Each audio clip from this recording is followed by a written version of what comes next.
literature, you may have somehow or other come across materials or issues pertaining to liberalism, pertaining to the current contemporary challenges in terms of ideologies and philosophy, so on and so forth.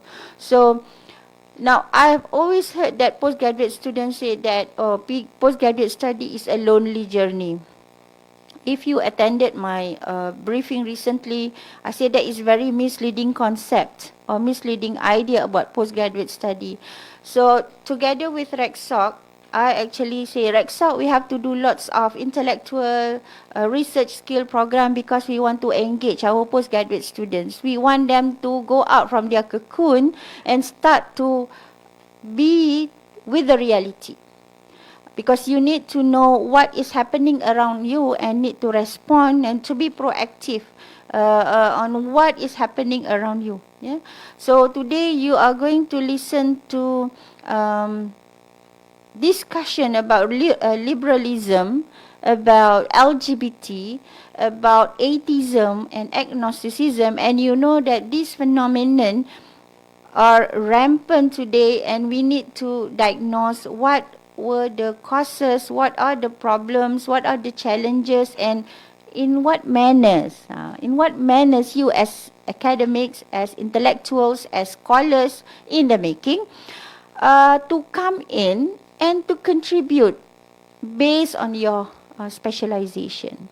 So we hope to develop you as researchers, and as researchers we hope to provide you as many means as possible for you to get yourself educated, aware of resources, of issues, and of experts in the field. So today, for your information, we have invited experts in the field. Professor Rafida does not need introduction if you are aware of her articles, her contributions in the issues of LGBTQ.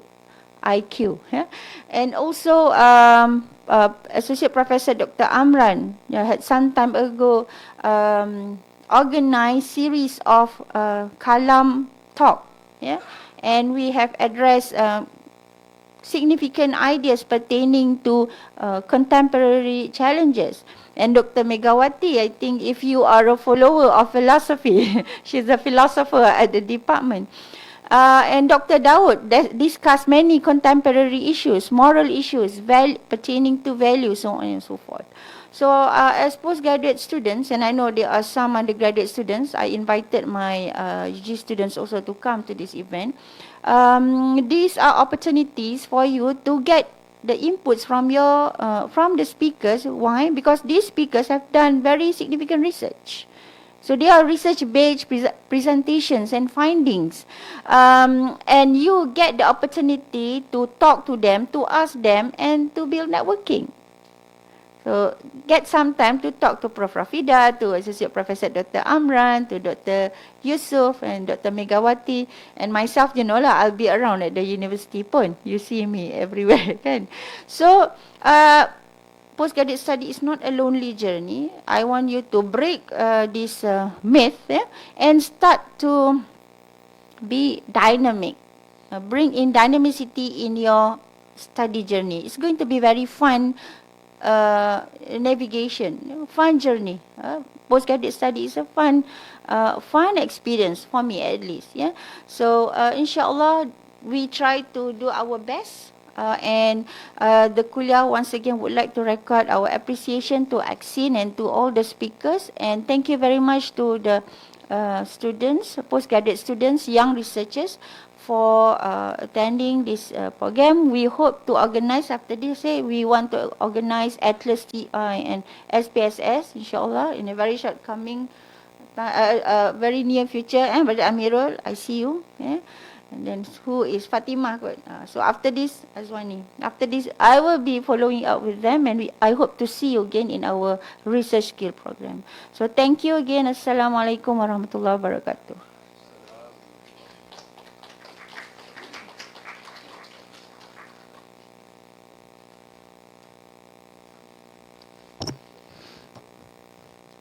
Thank you very much, Associate Professor Dr. Haslina, for your welcoming speech. Ladies and gentlemen, now I have the honor to invite Tuan Haji Insinyur Muhammad Jamaluddin Shamsuddin, CEO of Axin, and also the chair for today's seminar to deliver his affirmation speech.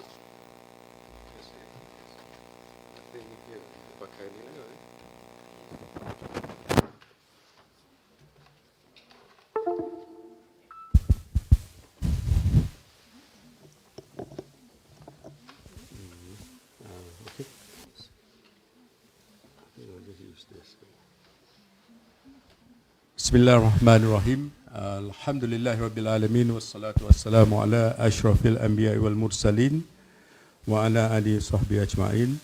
Assalamualaikum, salam sejahtera tuan-tuan dan puan-puan sekalian. We meet today in the seminar Threat of Contemporary Western Ideologies and Liberalism. Ideologies, which is liberalism, LGBTIQ. I hope Dr. Rafidah can explain every part of it. Everybody keeps saying what is IQ and IQ. Kemudian atheism and agnosticism, problems and solutions in IIUM 2023. We thank Prof. Haslina for the strong support in making this program happen. We have also arranged for live streaming of all this. I think it's better. Live streaming of all the proceedings of today, the lectures presentation by our learned speakers. I think we appreciate all our speakers today who have made time to join us. And allow me, ladies and gentlemen, to say a few words about what's happening now in Gaza. Just 1 minute that we all should pray for Gaza, inshallah. Until today, there is 6,500 people murdered by the Israeli Occupying Force, IOF, bukan IDF. Kita pun repeat IDF, Israeli Defense Force. It's not defense. It's one of the biggest terrorist group in the world, according to Miko Pellet, a former son of an Israeli general. It's one of the most brutal occupation force in the world in the 21st century. And they are protected and supported by those civilized world. If you can see the irony of this, it's very significant. Out of the 6,500, more than 2,200 are children, babies, little children, and really they don't care. Miko Pellet mentioned that 4 years ago in Gaza, when they were bombing Gaza, what they did was, it's okay, I'll do this. What they did was, they bombed the streets of Gaza exactly at 11:25 in the morning. Ini daripada Miko Pellet, son of the grandson of the former president of Israel, son of an Israeli Occupation Force, IOF punya general, and he said they bombed the streets of Gaza at 11:25 in the morning. And why 11:25? 11:25 is the time when the children changes shift from the morning school to the afternoon school. So the streets during that 15-20 minutes will be packed with children. And that is the time they bomb Gaza. So these are merciless, and we have, even Axin have written newspaper articles insisting that Benjamin Netanyahu must be brought to the International Criminal Court. But we know the International Criminal Court when it comes to opponents of the West, macam Putin, they're very efficient. While when it comes to people linked to the West, it is not taking any action. So we keep continuing with our efforts to put pressure on the International Criminal Court to bring him to justice. And Benjamin Netanyahu is actually in a very weak position. Yeah? Every day there's hundreds of thousands of people protesting his efforts to rein in the judiciary. Yeah? So there's a lot. And we also have to understand that 90% of those in Israel now are all immigrants from Europe and from America. And these people have dual citizenship. Citizenship mana Hungary, Russia, ke apa, Poland or US. So if there is too much war and problems in Israel, they will all run back to their countries. And when that happens, the whole Israel plan or experiment will fall apart. So don't have the impression that Israel is very powerful. Most of their troops are also reservist. And one of the factors that Miko Palat mentioned that they're afraid to go into Gaza is they're afraid to face the Hamas fighters. Yeah? And we have to understand they are cowards. I tell you cowards why? Because they're afraid of the Hamas, but Hamas is about 10,000 people. They have 300,000 lining up in the borders of Gaza. And they also have fighter planes, all kind of bombs, the latest specific bombs and all that. Yet they are afraid because they're afraid to die. For me, they are not chosen people of God. I think chosen people of Lucifer. Shaitan. Basically, the chosen people, allies of Shaitan. I can say here, there's no Israeli agent. They might just finish off some of us. It has happened to a lot. And now they're warning that anyone linked to Hamas here is in danger. Even in Malaysia, in Turkey, in Qatar, and a few other places. So these are really, we can use back the word like human animals. Dia kata orang Gaza kan, actually it's the reverse. They are actually describing themselves. So ladies and gentlemen, it's very hard for us to imagine. We have to be very thankful that we are in a peaceful place like Malaysia. Yeah, benda kecil-kecil ni kita tolak. I mean, we are peaceful. We have our little problems here and there, tapi we are an example to the world about multiculturalism, multiracial, multi-religious excellence. Yeah, but we have to thank our leaders, past leaders, who have done actually a great job in bringing such peace and calm to our country. And there's a lot of challenges, economic-wise and all that. So we have to work together and be less political and try to resolve this issue. It's hard for us to imagine that we are in Gaza because we don't know war. We are not aware of war. So imagine I just looked up, Gombak district is 650 square kilometers. Gombak district near 650 kilometers with a population of 950,000. Gaza is 140 square kilometers. It's about quarter the size of Gombak with 2.3 million people sitting here. Okay, so you imagine there's no water, there's no electricity, there's no food. Yeah, whatever food is left is roti kering dengan dadih, yogurt. That's all, cecah once a day. And things are very bad because the number of supplies of lorries going into Gaza is 500 lorries a day. That's the normal traffic. But our chosen people of whoever allows only 20 trucks in. You imagine, it's a dip in the ocean. 20 trucks instead of 500 trucks for normal daily supplies and all that from Rafah.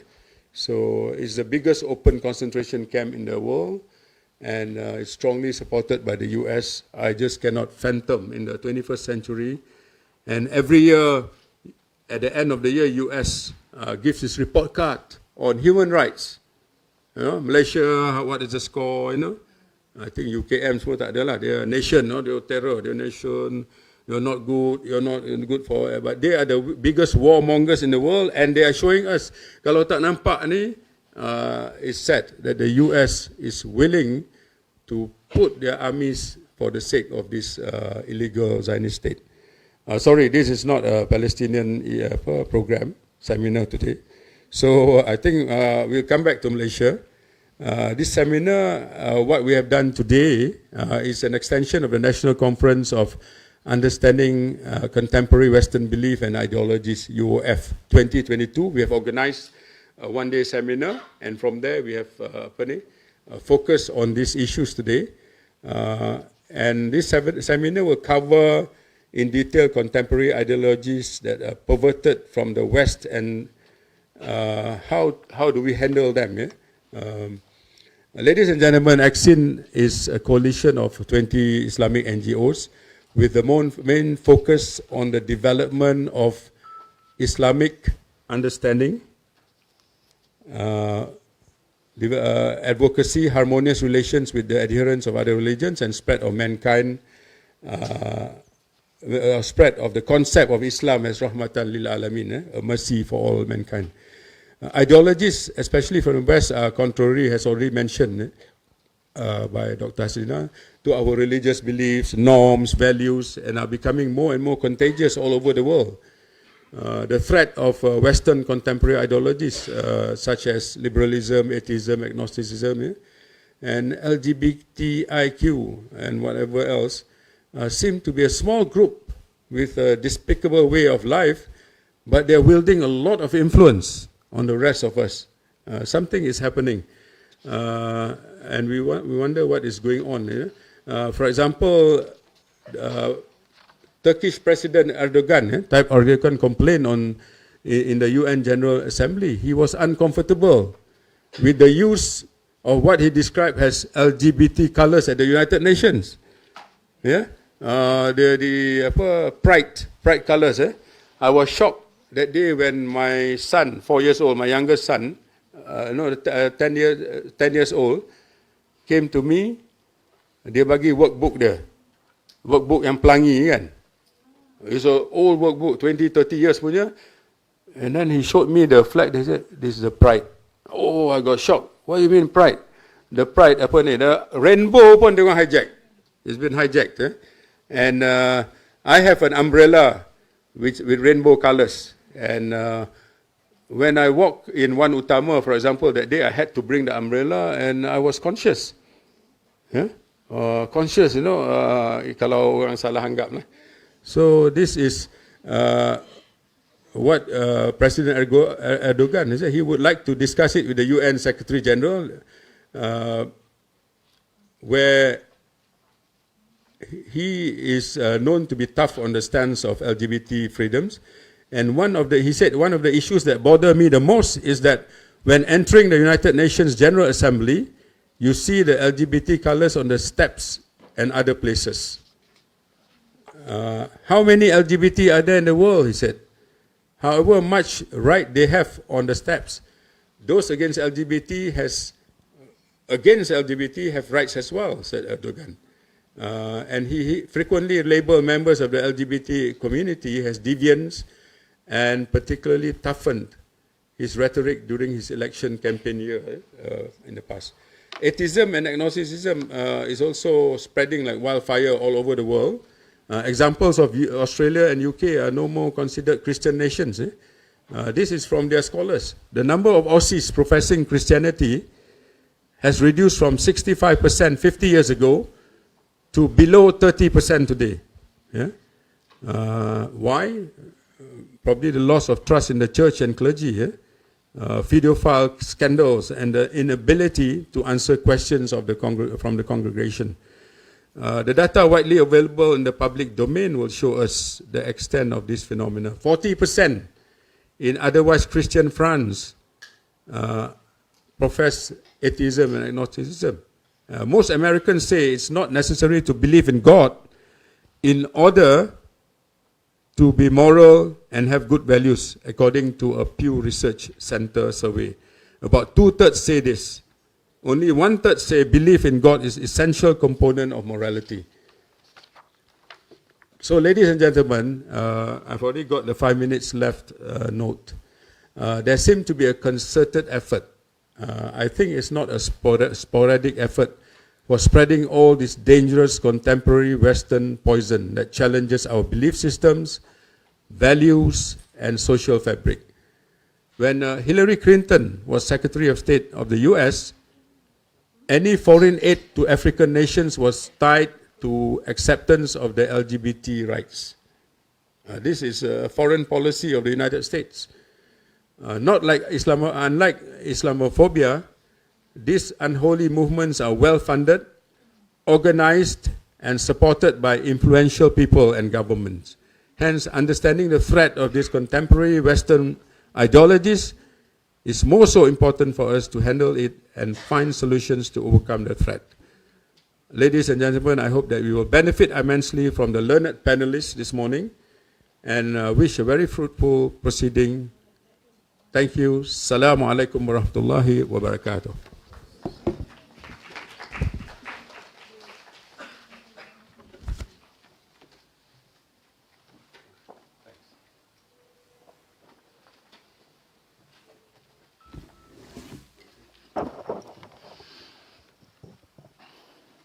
Thank you very much, Tuan Haji Insinyur Muhammad Jamaluddin, for delivering the very enthusiastic speech for us as young scholars.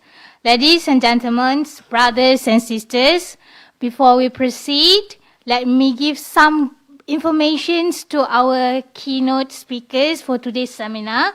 Assistant Professor Dr. Megawati Morris. She has joined IIUM since 1997 after graduated from the same university specializing in Islamic thought. She embarked on various research projects such as Western ethical theories, the influence of Al-Ghazali, and she is famous with being Islamic philosophers in our universities.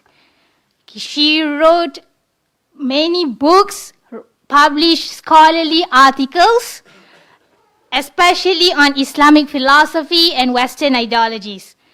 So with that being said, now we have the pleasure to invite Assistant Professor Dr. Megawati Morris to deliver her keynote speech entitled Philosophical Analysis of Modern Ideologies with the focus on transgenderism. Please welcome.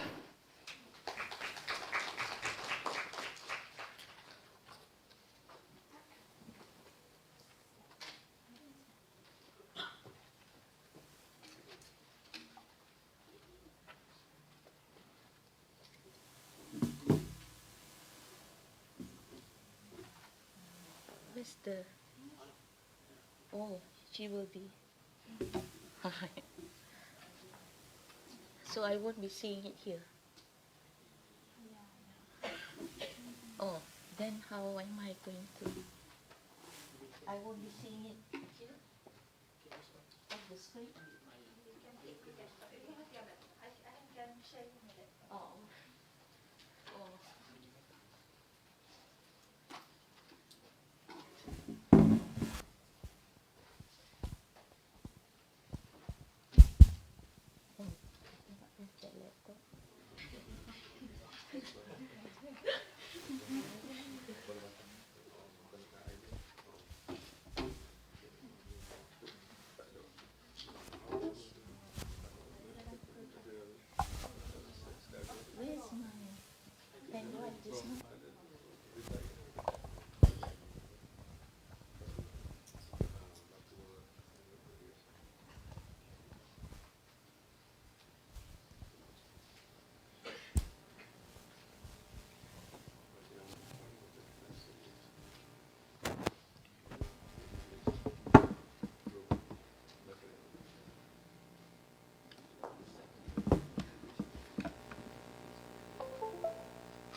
maybe this one, is this too short for this mic here. Alright, I'm really sorry for taking time to adjust all these things, but blame on technology, alright? So as I say, I always say to my students, you know, don't trust too much technology. So anyway, Bismillahirrahmanirrahim. Alhamdulillah Rabbil Alamin. Wassalatu wassalamu ala ashrafi anbiya wal mursalin wa ala alihi wa sahbihi ajma'in. Alright, first and foremost, thank you very much. Alright, to Exin and the CEO, Tuan Haji Insignio Jamaluddin, and also Associate Professor Dr. Haslina of Responsible Research, Postgraduate Division of the Kuliah. In fact, she was the one who invited me to speak on this topic, and my fellow speakers, Prof. Rafida, Associate Professor Dr. Amran, Dr. Yusuf. All right, thank you very much, and also to the organizing committees of Exin and the postgraduate students society, and of course to my respected audience who who are willing to spend their Friday morning with students do not have class, listening to attending, all right, to this seminar. So we have listened to the basically, the very how would you say, tremendous problem, all right, or horrific situation in Israel, in Gaza, between the Zionist Israelis and and the victims of their aggression, who are the Palestinians. So it looks like, this problem about transgenderism is not really so what do you call, of vital importance. But trust me, all right, it is. It is it is a threat that our society is also facing, and in fact, all right, it has very long-term implications and consequences if we are not aware, all right, especially in relation to the root problems. We always hear about the manifestations of the problem, the expressions of the problem, but seldom, all right, at least in public media, at the academic level, yes, public media, about really what is the root cause of the problem. All right, what is the root cause? What are the root factors that affect? So basically, inshallah, I will try to focus on that and then try to explain. But of course, there's shortage of time because it is a philosophical analysis. I was asked also to cover on modern ideologies, all right, in general, and then focus on transgenderism. But as I say, this is not a philosophy class, but I'll try, all right. And some of the things I know, since there are two other speakers who will be speaking on this LGBTIQ or basically the ideology of transgenderism, maybe it's more practical to skip some of the slides. All right. So the title is a philosophical analysis of modern ideologies. Well, basically it's the same meaning as contemporary Western ideologies, but I prefer to use the word modern because it has a philosophical and intellectual, and therefore also spiritual religious connotation to it. All right, and then focusing on transgenderism. All right, so it's always instructive and good to begin with ideologies. Then you know what you're dealing with. All right, So these are, there are many definitions, all right, but I'm just giving you 3. So basically, if you see the first 2, I underline the keywords. So comprehensive vision, philosophical tendencies, all right, and then dominant class of a society, all right, and thought, normative thought process. So as we can see, all right, it's a comprehensive vision, and usually people also, all right, equate ideologies, all right, with belief system, but non-religious, but a belief. You can believe in these ideologies, or they call it quasi-religion. It acts like religion, but they are not religion. That's why they are called quasi-religion. Because why? It's a comprehensive vision. All right, and then the second definition, which were given by the famous philosopher, he has passed a few years ago, Roger Scruton. He says it's systematic, all-embracing, all right, political doctrine. But he emphasized the political side. But basically, all right, when you talk about politics, all right, definitely, it is a complete and universally applicable theory of man and society. All right, so it's very relevant to human beings and society. Then, of course, the third definition, it is metaphorical, but as you can see, all right, it really gives the essence of the meaning of ideology without all these specific terms. It says it's a weapon to be used in a battle. What battle?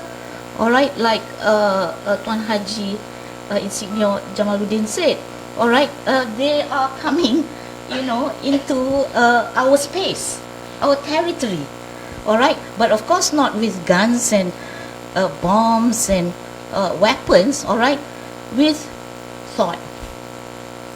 And then we will see the process of ideologies through the features and the functions, all right, and later with the philosophical analysis. So it's a battle, all right, and he was talking about his 4-year-old son showing the rainbow. He said that, I like it, they have hijacked the rainbow, because I saw the rainbow and I liked it, and I sent it to my friends saying that it's a happy day.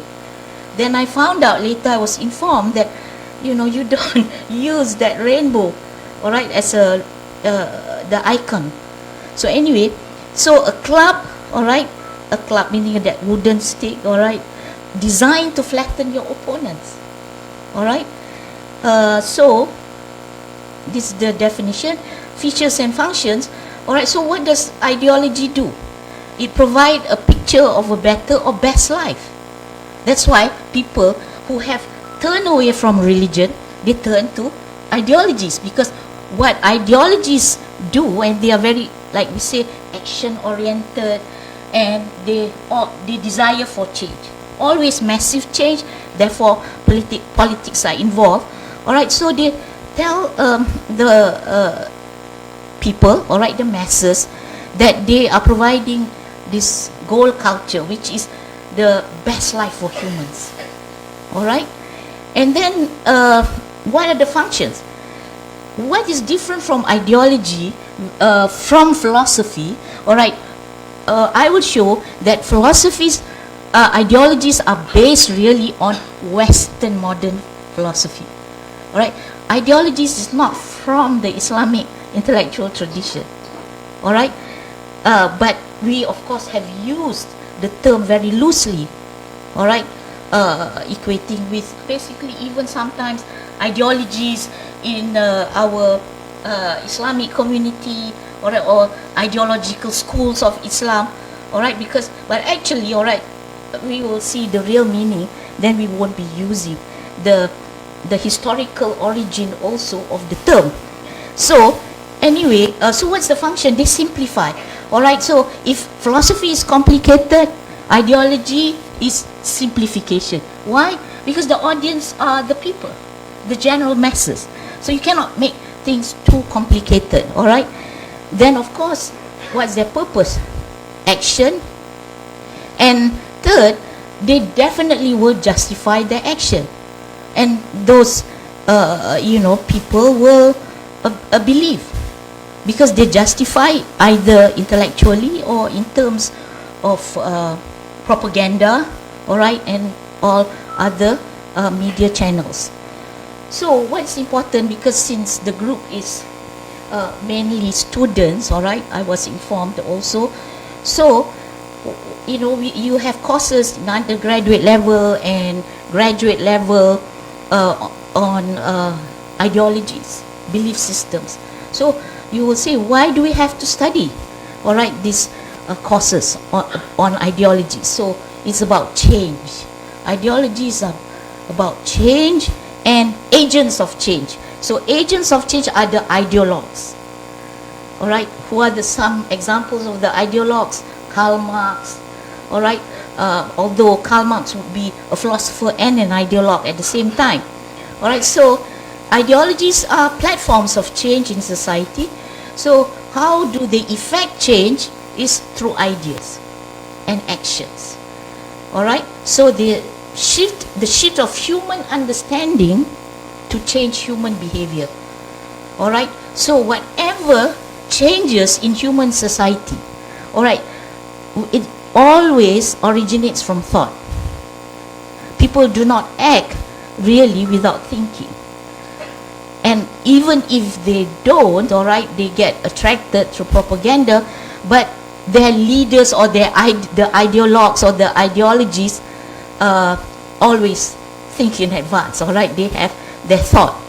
So, and they of course offer new interpretations of life to the masses, and because they show concern. What is your concern?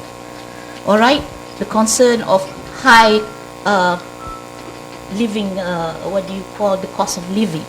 They can translate that in the sense of, well, because of the economic system that we are following. All right, so what economic system? All right, like I say, they always try to simplify. All right, so is it capitalism? Is it socialism? Is it Islamic economics? All right, so they definitely will show concern. All right, then articulation of the goals. Then they will say, all right, we will try to make your cost of living lower and your economic life more prosperous. But so here are the goals, and then they go further. So that is when this is the way of achieving the goals. And of course, achieving the goals have to do with the ideologies. All right, we may not know its ideologies. All right, so what we have discovered, and through the work of Muslim scholars, all right, they say ideology is basically founded on modern Western philosophy. And of course, we will see the the conclusion, all right, is that it is versus religion.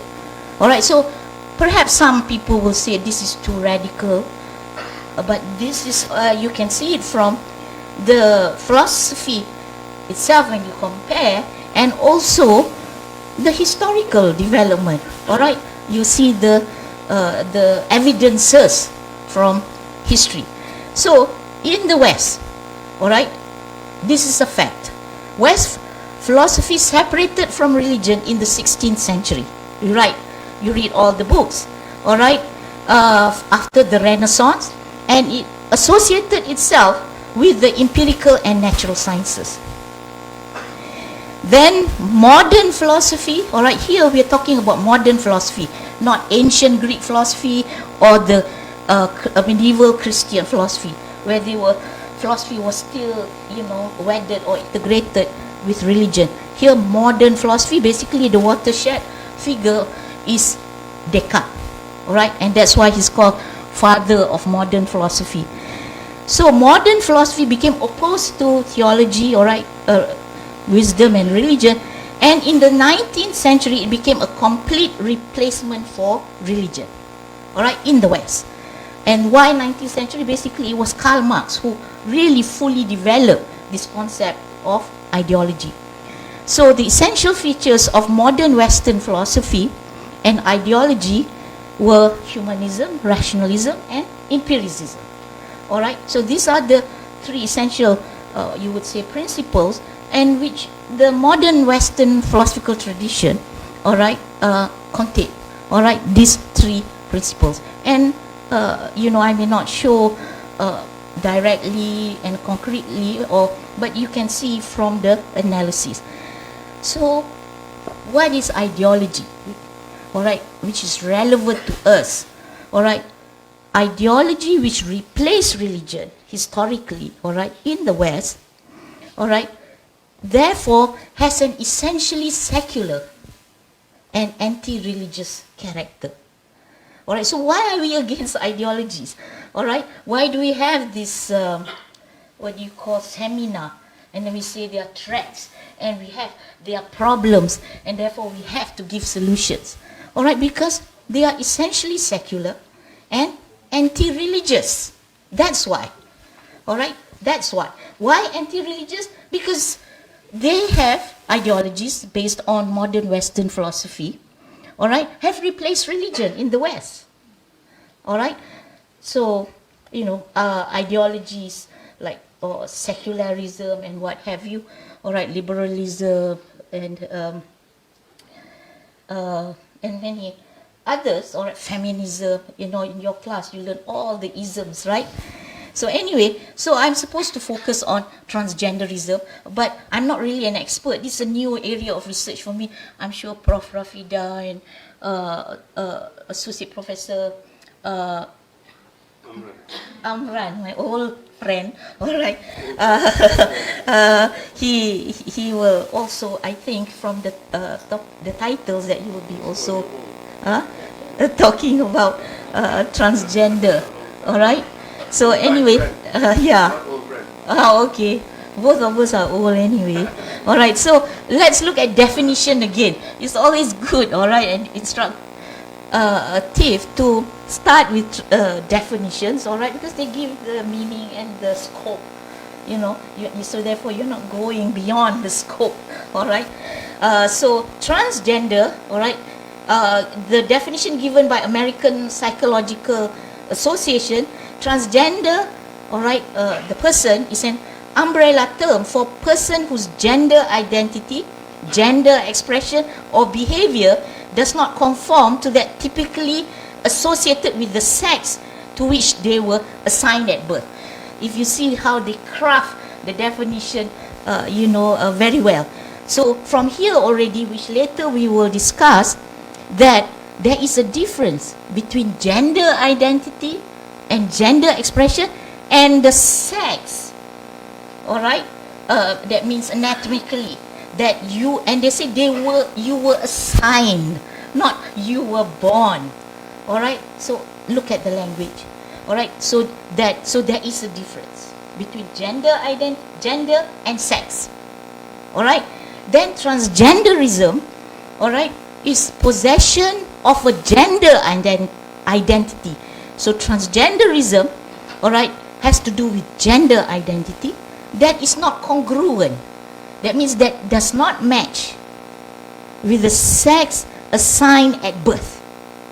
So if you are a male, all right, that is the sex that you are assigned at birth. But transgenderism means you can transform, all right, you can move, you can change, all right, or they say you can improve to become a woman, for example, if you were born a male, and vice versa. Then, all right, a gender dysphoria, basically, I think in your program, this was the topic that I was dealing with, but I thought since it's ideology, I will deal with a larger topic, scope. So that gender dysphoria, which we always hear, is a psychological condition marked by significant emotional distress and impairment in life, all right, functioning, impairment, weakening, all right, in terms of how you function in life, caused by a lack of congruence again between gender identity and sex assigned at birth. So there's that problem, that binary or duality, okay, situation, and that's why there's conflict, all right, there's guilt, there's distress, all right, and so that and different ways of handling it, the Western way or the medical way anyway. So, and the other related term is LGBTQIA. All right, I think also you can say LGBTQAI plus. All right, so an acronym used to signify lesbian, G, gay, bisexual, transgender. All right, so transgenderism is included in this acronym. Queer, intersex, and asexual people, and basically that plus sign, from what I understand, is referring to the fluidity, the fluidity nature of when you talk about this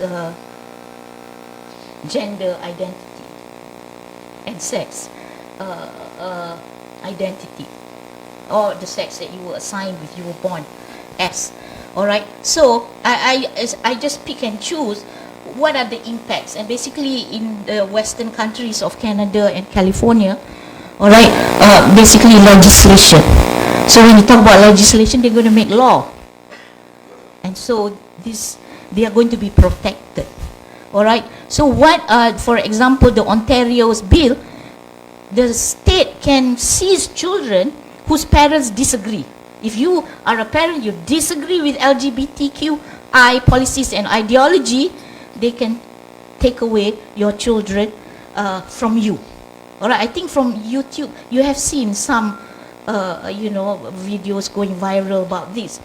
Then, because not everybody in the West agree.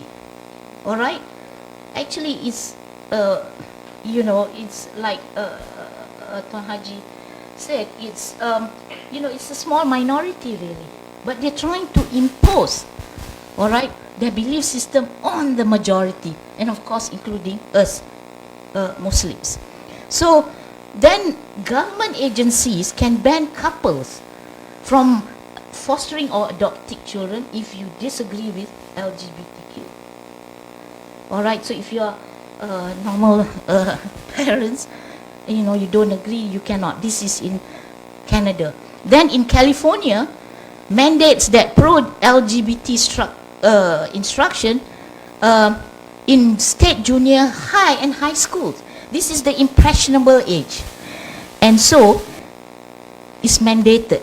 Pro-LGBT instruction.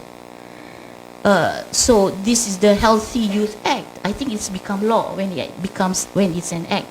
All right, I think. All right, correct me if I'm wrong.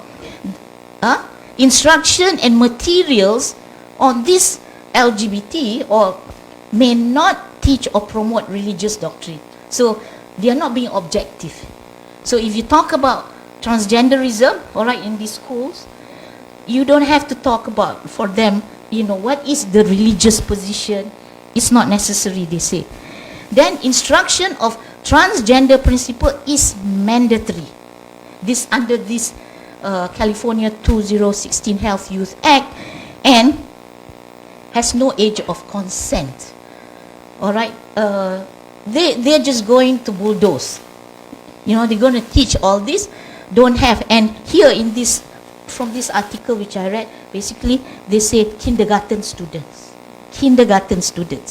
All right. So, all right. This 5 minutes left. When did I speak? When did I speak? All right. So I'm sorry. All right. I actually prepared for a 30-minute presentation, but it's all right. Can always to be continued. All right. So anyway, what about the situation in Malaysia? Okay, the situation in Malaysia, the NGOs. All right, not ASIN, I think, but the NGOs in Malaysia, for example, JFS, Justice for Sisters, Pink Triangle Foundation, Seed Foundation, Human Rights Initiative. All right, of course, they're trying to, they're fighting the cases in courts. All right, promoting awareness, protecting and advocating rights of the transgender.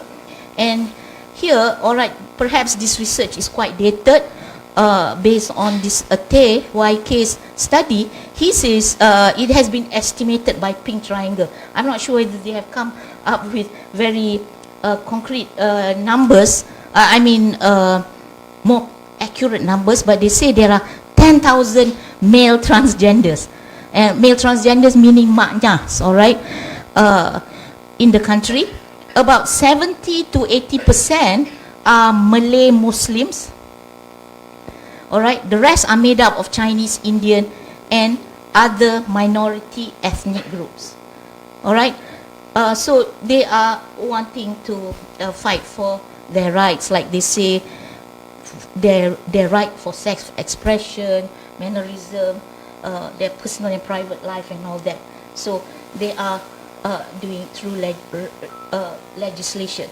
Well, so what are the causes and factors? All right, this is the fact. There's no definitive. It's not definitive. If they say mental, they say dysphoria is psychological or mental health or whatever, or psychological or parenting, is not unanimous. These are some of the causes which are put forward. So I won't go through this. All right, biological factors, psychological, parenting. I'm sure you have heard about parenting, how parents, raise their children. All right, have caused impact. But the fourth is transgenderism as ideology, and basically as belief system or quasi-religion, as how they defined the meaning, and that's our position really. All right, so before we really had this seminar, we should really, research. Is the position that transgenderism and ideology valid? But so we are safe in the sense that, we have looked at the research and it confirms, and then, now then we say, all right, transgenderism is a belief system, because that in the West, all right, not everybody says it's an ideology. They say it's psychological, biological, genetic. Okay, maybe perhaps just give me some time. Is it all right? Just little time about this philosophical analysis. All right, I didn't sleep last night just to do this. So, all right, it's a small problem, of course, compared to what the Palestinians are facing. But there are Muslim scholars nowadays, okay, who have done good research studies on transgenderism, and they are looking at it from our Islamic intellectual tradition, especially metaphysical, meaning in the sense that you are looking at things as they are. That means what basically is our God-given nature. What is God-given nature, and what does really gender identity mean, and the sex? In Islam, all right, since I don't have the time to go through the slide, there's no incongruency. And that divine nature, all right, it basically is the nature, all right, of human beings that Allah has, you would say, gifted, all right, or created us in that. And of course, there are Muslim scholars, all right, the classical Muslim scholars, who, of course, did not address transgenderism, all right, but you can find the principles. And like I always tell my students, usul. While you are studying usuluddin, you are studying usul. Usul means foundations. You go to the root, you go to the foundation, you go to the fundamental questions. Most of us are dealing with just, symptoms or manifestations or problems at a superficial level. So, okay, here, actually, all right, this very important study by Hassan Spiker, all right, and he wrote an article in it, and he's also on YouTube, which you can listen, very clear. So he said basically, all right, this transgenderism is rooted in the Western philosophy, modern Western philosophy tradition, which is Descartes, the father of modern philosophy. How? All right, then he says because of his statement, I think therefore I am. Alright, cogito ergo sum. Why is he so important in the tradition of in history of philosophy, including Islamic philosophy, because we critique him? Why? Because this is the philosophy of the subject. No more object, which is in relation to us. We are concerned with God, the divine, as an object. For example, object of knowledge, object of worship, right? Object of pleasing Him with with the ethics, object of obeying His commands. But with Descartes, it reverse subject. So what's important? Subject, and the subject is the basis of truth and certainty. Then the Enlightenment period. What does the Enlightenment period philosophers did was attributes traditionally predicated, meaning how you would describe a divine subject, basically God, all right, and from the Muslim perspective, Allah subhanahu wa ta'ala, are gradually transferred to the human subject. So whatever what do you call attributes, because now philosophy is about the subject, not the object anymore.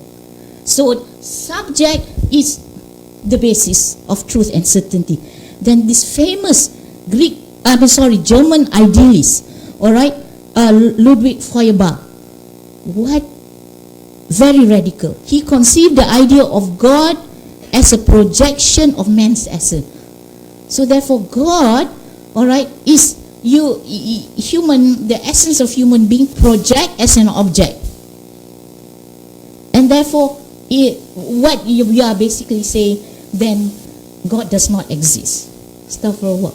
All right, a product of objectivization of the human being. Again here, so human being is the most important thing. All right.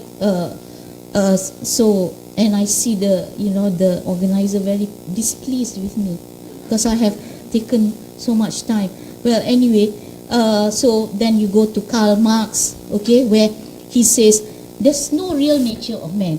So what basically is we are saying is that man has no nature.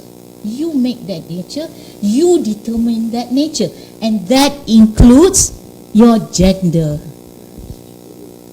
Yes. All right. So because if we go to the root of the problem, then we really see. Okay.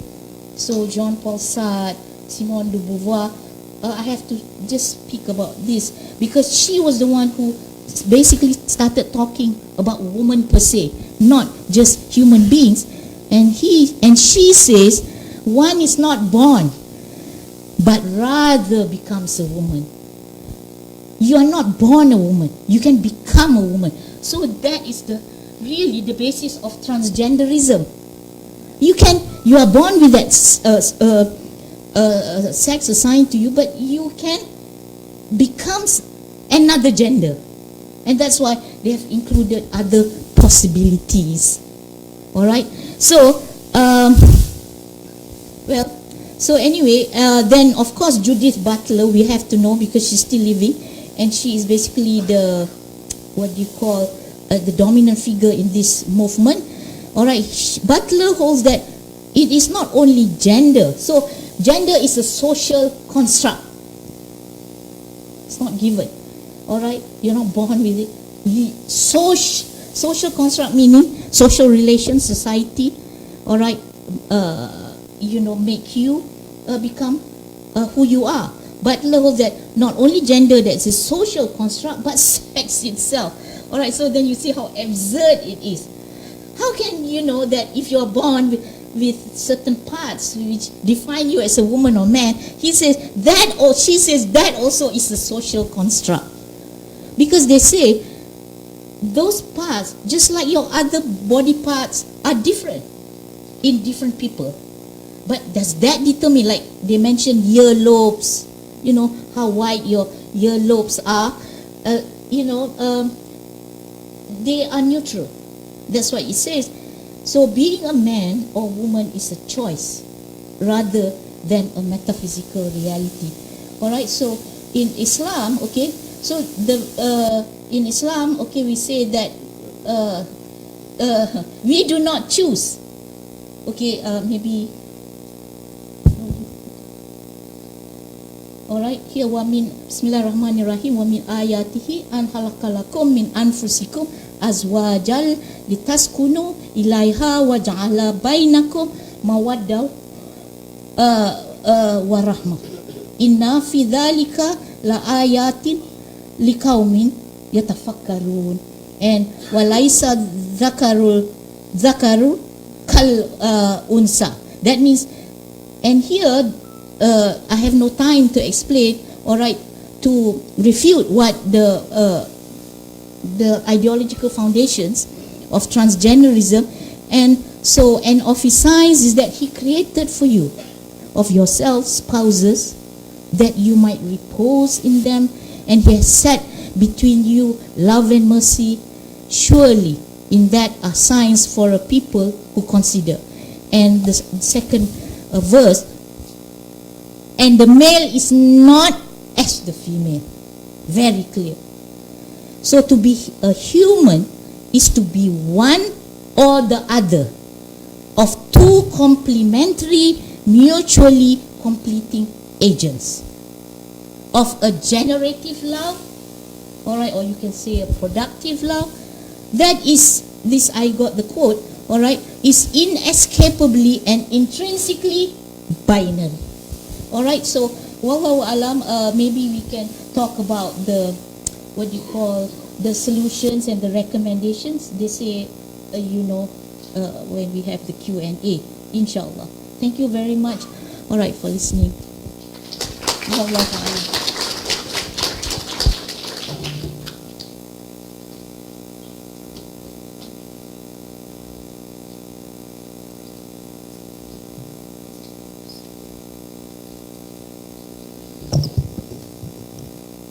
Thank you very much, Assistant Professor Dr. Megawati Morris, for a very inspiring and intellectual philosophical discussion on transgenderism. Dear esteemed guests, as our token of appreciation for our invited guests of honor, I would like to call upon Associate Professor Dr. Haslina Ibrahim to accompany Tuan Haji Insinyur Muhammad Jamaluddin Shamsuddin to present a souvenir from Accent to Associate Professor Dr. Megawati Morris.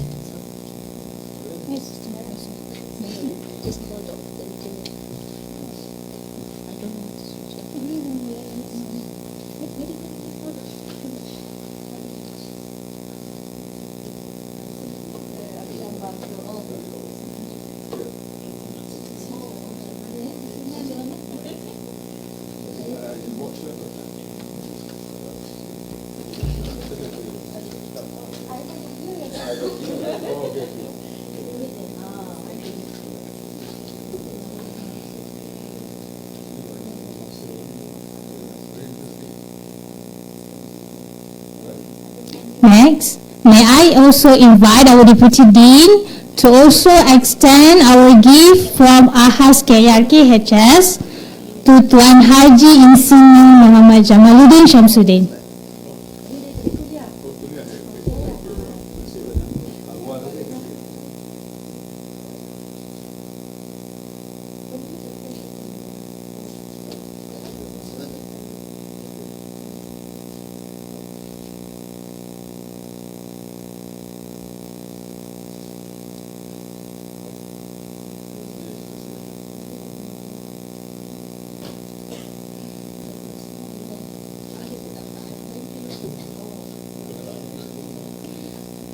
Thank you, Associate Professor Dr. Hasina and Tuan Haji. Now, we will go to the main highlight of today's session, presentation by our respected speakers on topic today's, the threats of Western ideologies, problems and solutions. As for the first speaker, Associate Professor Dr. Hasina Ibrahim is now serving as an Associate Professor at the Department of Usuluddin and Comparative Religion. She has been serving the department since 2003, and her research areas of interest are religious studies, inter-religious relationship, and Islamic dawah. She has held various administrative positions and currently holding the post as Deputy Deans of Postgraduate and Responsible Research at AHAS KRKHS. Okay, her publication include Exploring Religious Pluralism, Christians and Muslim Response, Kalam, and Its Relevance. She is currently working on a manuscript entitled A Muslim Guide to Understand Sacred Texts of Religion. We will now invite Associate Professor Dr. Hasina Ibrahim to deliver her presentation on liberalism, definition and building blocks of contemporary ideological threats. Please welcome.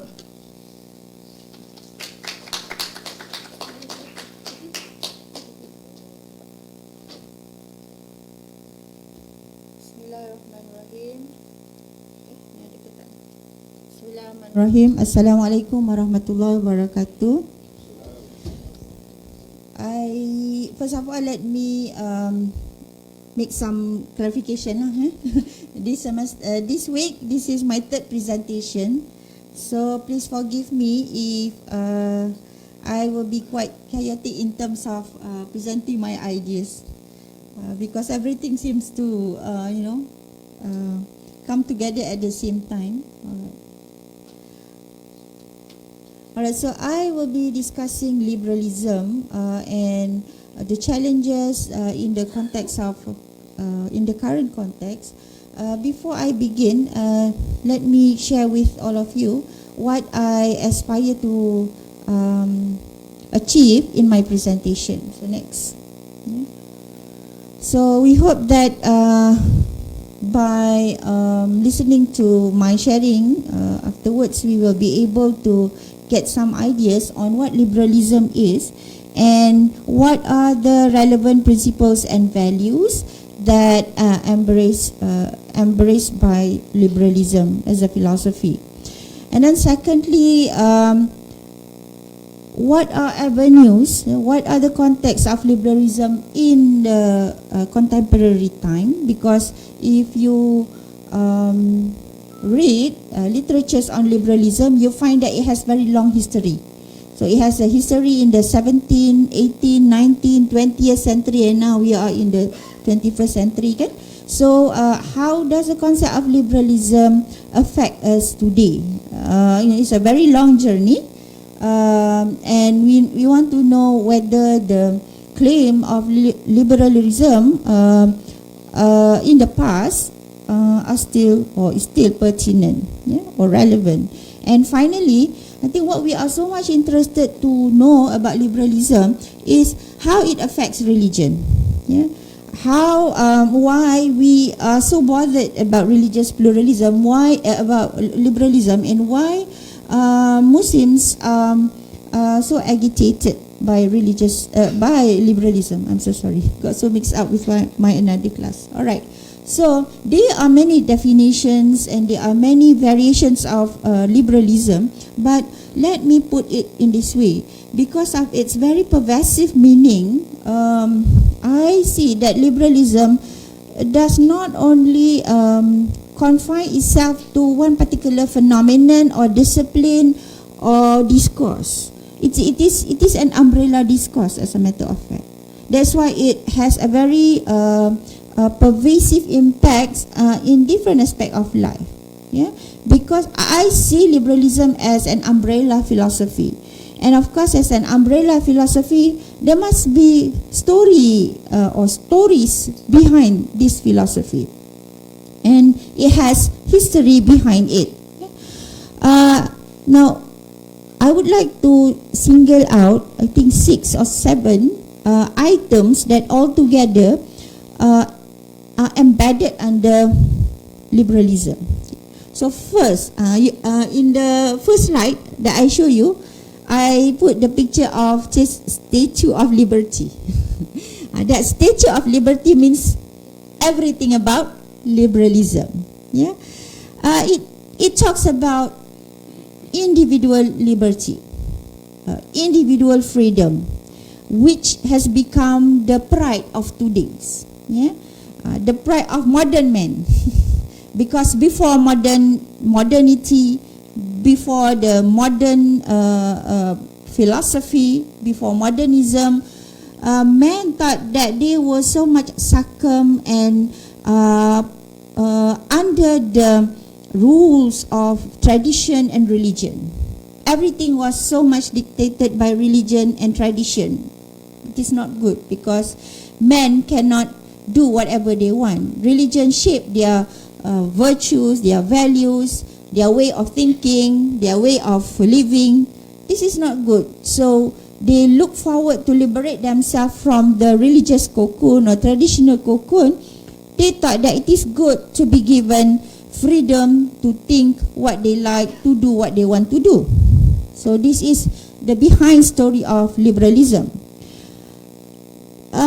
Well, it does not seem it is not wrong to have freedom, but let's see what liberalism has to offer in terms of this meaning of freedom in the context of liberalism. Yeah. Secondly, equality. Equality here in the egalitarian context. Those from political science would know what I mean, especially when you relate it with democracy. One man, one vote. So is that wrong? Well, it seems that there is nothing wrong about that. But to what extent that liberalism promote more than one man, one vote, as a philosophy? Of course, the intention is very noble to put down discrimination or inequalities in the society. This is not something wrong. Yeah. The third thing that is very much featuring liberalism is the role of government. Well, actually, the role of government today, as you can see, is not that small. It's very dominant, the role of government. But then back then, especially during the period where the state and the church were together, there was a power struggle between the state and the church. Yeah? And sometimes the state was dictated by the church, and sometimes the church had to listen to the state, to the king. Yeah? So whatever values that the subjects or the people embrace should be coming from either the church or the state, or should be the outcome of the struggle between the church and the state. Perhaps you can relate to the story whereby one king from England wanted to marry his own daughter, and there was a lot of issues between the church and the state. Yeah?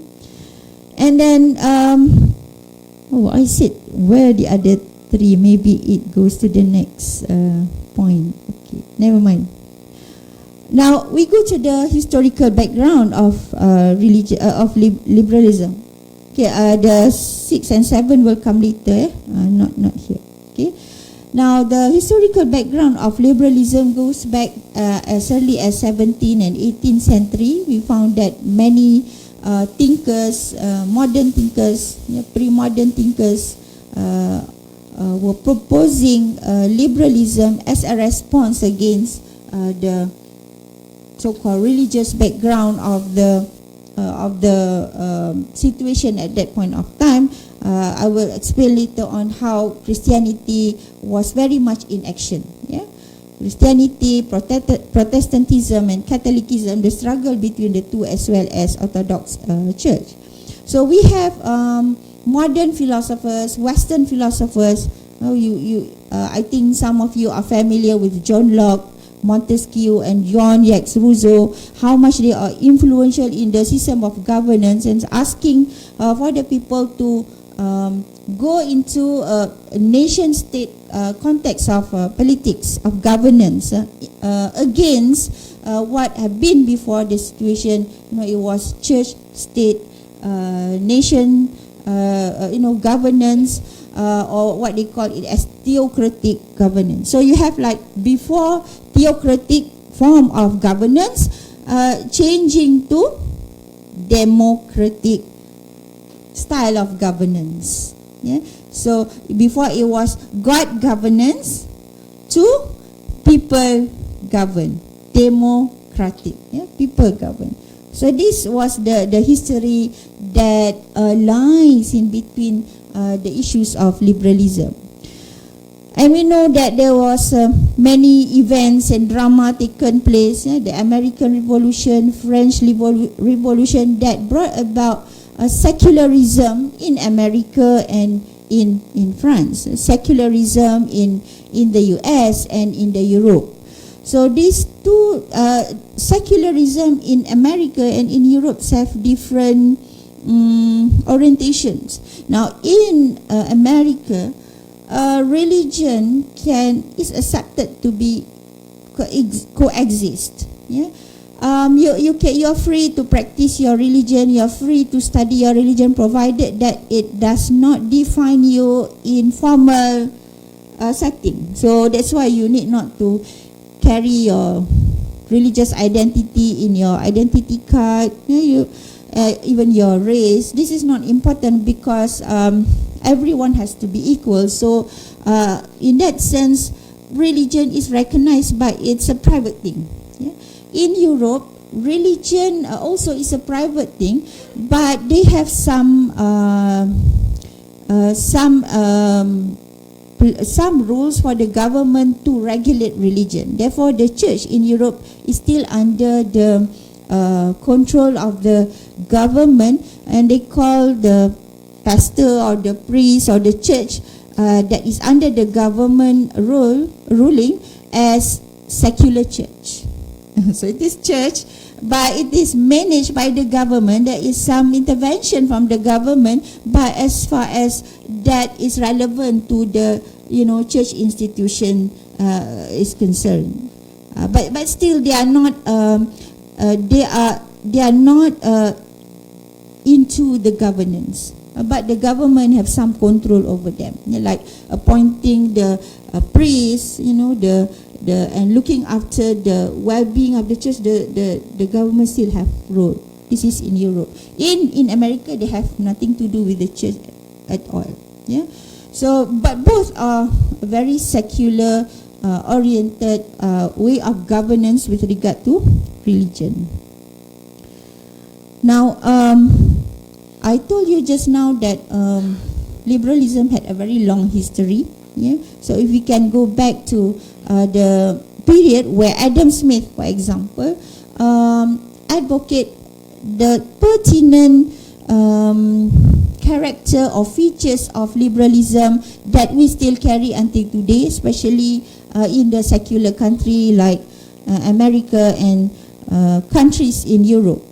So Adam Smith propagate that government should have very limited intervention in many sectors, including economy. That's why capitalism can be prosper in America and in Europe, because government should not intervene. That's why the famous phrase, yang kaya semakin kaya, yang miskin papa kedana, because it's all up to the business people to determine the margin of profit and the number of products, the volume of products, the maximizing of profit will determine their importance or their significance. Yeah. So government should have very limited intervention in even the rights of the people, in the individual right, as a matter of fact. So I will explain to you how is this bringing a lot of implications today, when the government is not supposed to get involved in family affairs, in one's sexual orientation or gender, so on and so forth. And then social liberalism in the 19th and 20th century.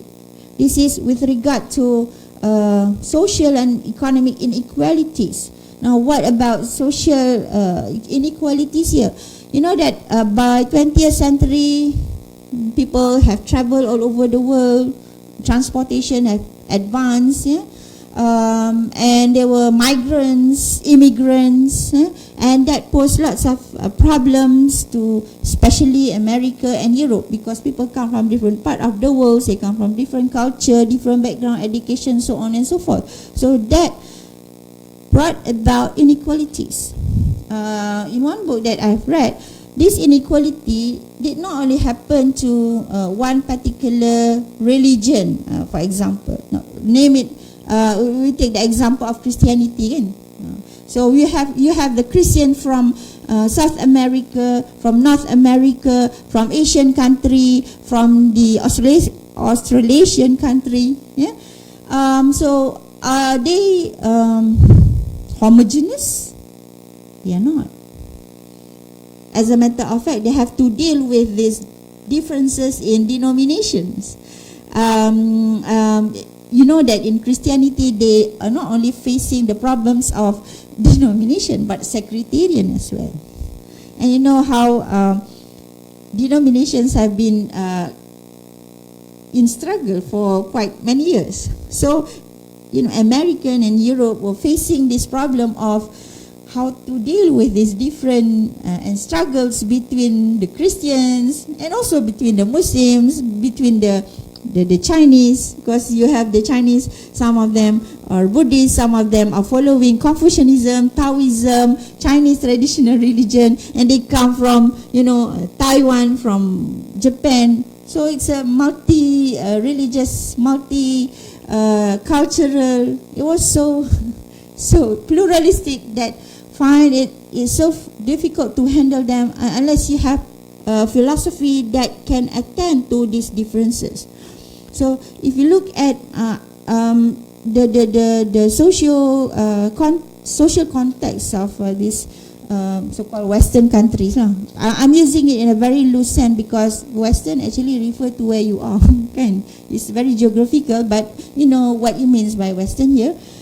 You understand that they are looking for formula and solution to solve their problems. So I'm stressing on this. They are looking for formulas to solve their problems. Now the issue is whether the solution that they have provided to solve their problems are also our problems and also our solution. So this is my proposal to all of you to think about.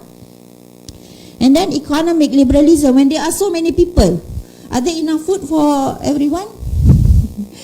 Who will be active in the economy, you know, in the economic pursuits, selling and buying and making monies and resources. Yeah. And then cultural liberalism, yeah, which culture is dominant, which culture to determine the identity of this country, the identity of this nation. Yeah. So can we suppress one culture over the other? Yeah.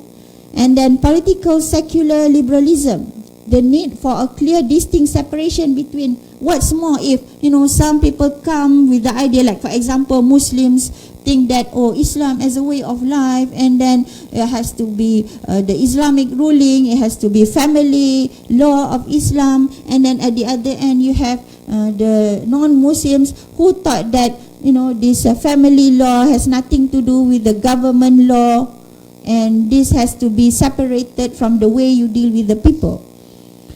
And what's more in that setting, you know, just now Dr. Megawati said, cogito ergo sum. Yeah? I think therefore I am. When people started to think that, well, I need not to refer to the Bible anymore because I think I know why I am exist. Well, that is implied in the story of Descartes. If you read the discourse written by Descartes, he was trying to find out why he exists. So do you think that he did not have the sources to tell him why he exists? He had it. The Bible in Genesis explained about the existence of man, the existence of nature, and the existence of God. Everything was well explained in the Bible, but this man didn't want to get the explanation from the Bible. He wants to know it from his own intellectual activities, and he found it. He said that so long that I am able to think properly, I can sense my existence. I mean, he makes sense. Because if you are crazy, you lost your sanity, can you be aware of your existence? You cannot. So he has some points. Yeah? So, now, when someone thinks that he exists, he has full freedom to decide what he thinks is better. After all, he does not need scripture or religion or any mullah, any pastor to tell him, this is why you exist, this is what you're supposed to do, this is better for you, that is bad for you. Because he said that, I'm good, I know what I'm supposed to be doing. I would like to relate to my experience some time ago, about 10 or 12 years ago. I interviewed a lady because she wanted to leave Islam. She reverted to Islam and then she married a Muslim man. But unfortunately, the Muslim man was very irresponsible guy. So she thought that she didn't want to continue in that marriage and she wanted a divorce. And right after the divorce, she wanted to leave Islam. So I have the opportunity to interview her because I want to know what makes her decide to leave Islam. And she said that, well, I think I know now I'm adult. I know how to differentiate good from bad, and I don't need any scripture to tell me what I'm supposed to be doing. And I think many of us are also thinking in such a way without uttering it, isn't it? Yeah. Especially the young people, not you lah. Young people there who never had religious inputs. They say we know our way better, so religion need not to dictate our behavior. And of course, what concerns us with regard to liberalism is religious liberalism, especially when it encroaches into theology. Now, let me show you what liberalism, in what way liberalism offends or harm religion. Yeah, because theological liberalism that bring about liberal theology is trying to challenge the so-called traditional way of understanding religion, because they want religion to keep open and flexible, yeah, and able to adapt with the current context. That's why you have these problems of transgenderism, LGBTIQ and whatnot. Yeah. So let me go to number 2. Yeah. Of course, you know that how secularism is detrimental to religion. I need not to explain that. But I think what is also dangerous about liberalism is because it propagation on religious freedom. Because liberalism disqualify religion if it impinge its if religion impinge its value on individual freedom. And liberalism influence the way someone understand his own freedom and understand the values, the ethics or the ethical aspect of his behavior. Yeah. And with regard to LGBTQ, liberalism is all out in support of LGBTQ. Why? Because it succumb to the idea of individual freedom and liberty, individual liberty. And you can name it lah after that, freedom of speech, yeah? And then cultural values are very relative values. This includes Islam lah, yeah? But you know that in Islam we have al-adah muhkamah, yeah? So yes, al-adah muhkamah, but provided that this adah must be consistent with the Sharia. So if the adah of that place is inconsistent with the Sharia, so that is not counted. That is not permissible. But with this relativizing the cultural values, everything goes. Yeah. and assimilation is well accepted under liberalism. Yeah. So I would say that, because time is not forgiving or it's not permitting me to continue. Yeah. Actually, behind liberalism is the question of the separation of church and state. That was the background story. Yeah. The modern state idea was against the idea of religion and state goes together. So liberalism promote neutrality, they call it neutrality, freedom of religion, and the governance should be purely secular, nothing to do with religion, and should not allow religious coercion. So that's why the issue of young children embrace Islam by the father, but after the divorce, the mother claimed to have custody over the religion, and this is an issue under secular government or secular governance. Yeah? But of course, in Malaysia we have family law under the Sharia court, and children are protected under the Sharia court because they are Muslims. Yeah. So there is a struggle between the Sharia court and also the federal court. So if you understand this issue in separation from this question of liberalism and freedom of man and religious coercion, then you will not be able to link between the issues. But that was actually the main issue behind the incidents that have taken place. And of course, equality that perhaps some of you are familiar with religious pluralism. So this is liberalism encroaching into the idea of religious diversity. Unfortunately, I'm not going to talk about it today. Yeah? So now, is Muslim the only group of people who have very critical idea about liberalism? No. Yeah? Even the Christians, since 1923, this is written by Gresham Machen, and he was accused as being fundamentalist for giving awareness and educating the Christians that liberalism is coming into the church. And even until today, you can see that the Christian church, they are already embracing liberalism in America, in Europe, and that's why you have pluralism, that's why you have feminist theology, and the most latest book here, God and the Gay Christian. There is one book I am also looking for that, but I couldn't find it. God is gay. Because why? Because God is without gender. Yeah? So liberalism is a framework akin to a civilization that upholds humanism within the paradigm of secularism, which begets secular humanism. So one sin is not enough, we combine it with another sin, secular humanism. It is a response against a specific historical, religious, traditional background that greatly shaped the modern and postmodern philosophy since the 18th century.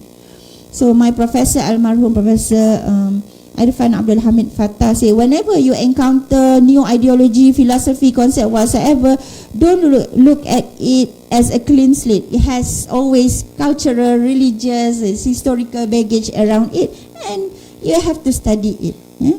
Especially you are all researcher.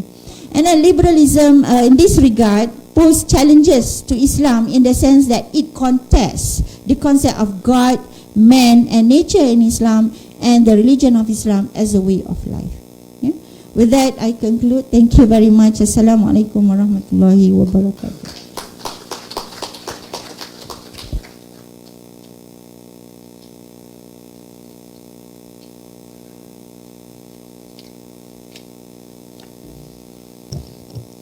Thank you so much, Associate Professor Dr. Hasina, for the presentation. Brothers and sisters, if you have any lingering questions, feel free to ask during the Q&A sessions. Next, for our next presenter, Professor Dr. Rafida Hanim Mokhtar, from the Faculties of Medicine and Health Sciences, University Science Islam Malaysia. She has graduated as a medical doctor from National University Malaysia in 1997 and obtained her PhD in Health Sciences from IIUM in 2007. Professor Rafida has a great interest in gender physiology and focus on studies on LGBT issues upon joining USIM. She has been working closely with the Family Health Development Division from the Ministry of Health Malaysia, which she was appointed as an expert panelist in drafting the guidelines for gender health issues. She also active in humanitarian and advocacy works, which she served as president of International Women's Alliance for Family Institution and Quality Education, or known as WAFIC. With that, with a great pleasure, we invite Professor Dr. Rafida Hanim Mokhtar to deliver her presentation with the title, The Threat of LGBTIQ and Gender Ideology. Please welcome.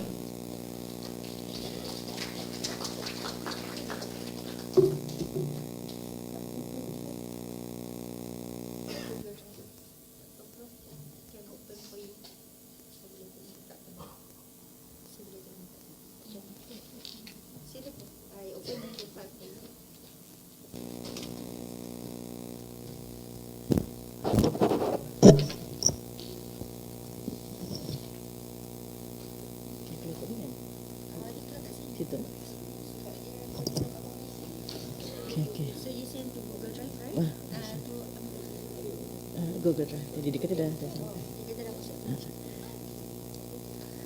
Ada dah. Okay, Assalamualaikum warahmatullahi taala wabarakatuh. Saya betulkan dulu ni.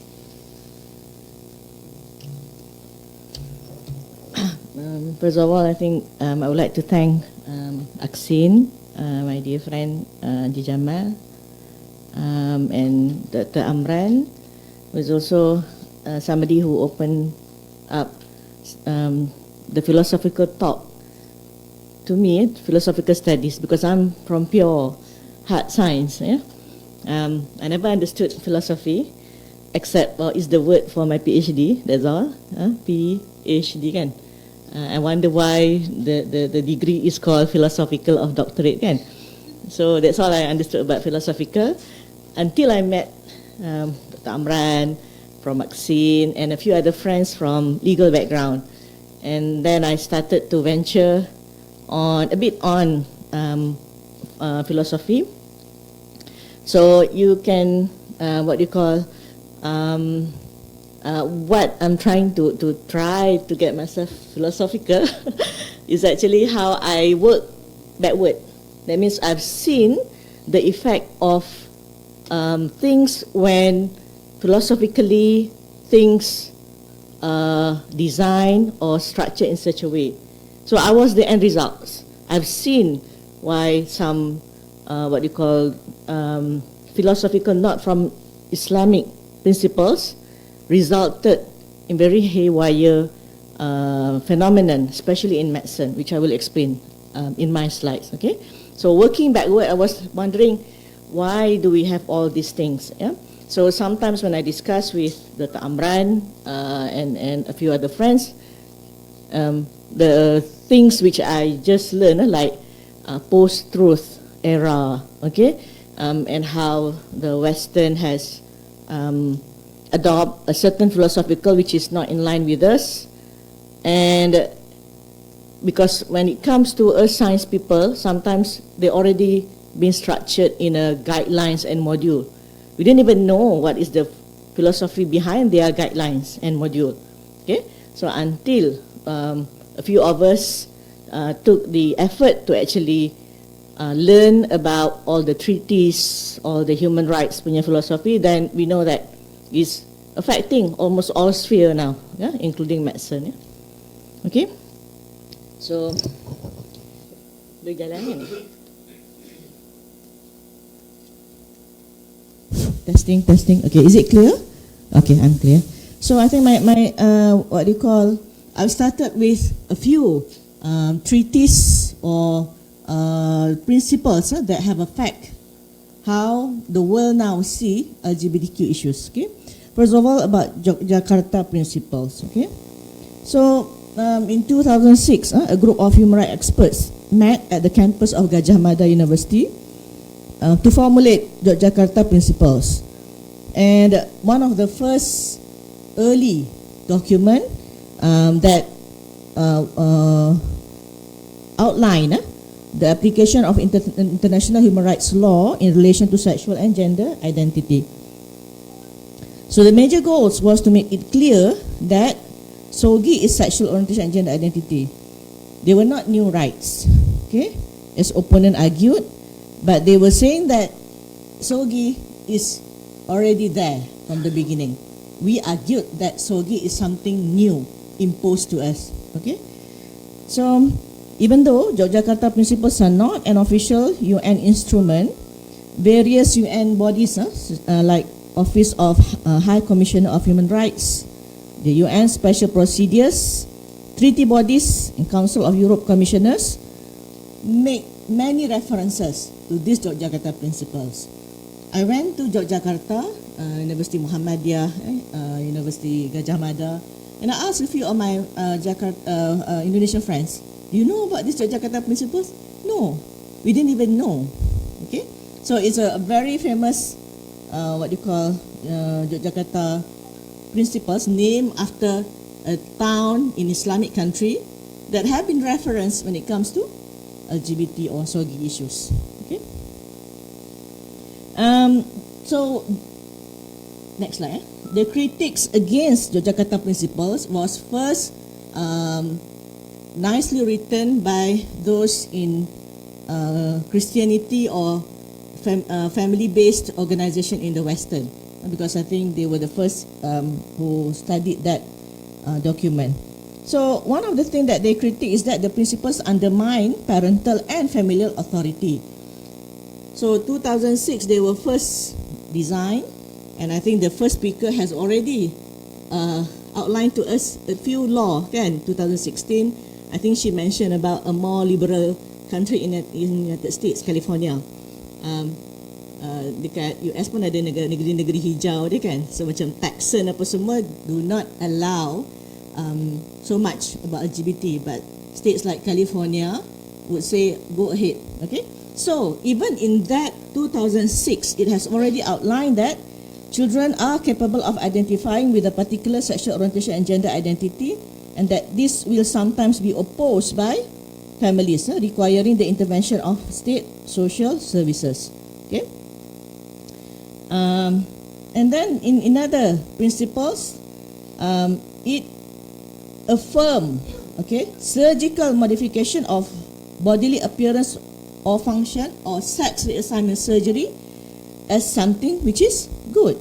Okay, and of course the critic says it is contradicting with many studies that shows the side effects of this surgery.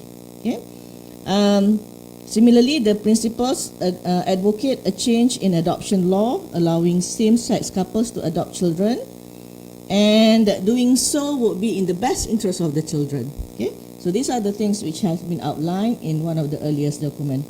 Another committee has also criticized the Yogyakarta Principle. Okay, majority of the members of the third committee of the General Assembly recommended against adopting any reference in Yogyakarta Principles. Okay, and but the United Nations proceed and they come out with a born free and equal guidelines.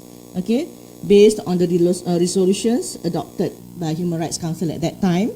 So what is the problem with this treaties, or kita panggil dia tambahan tau, optional treaties. So they were saying that, next slide. Okay, they were saying that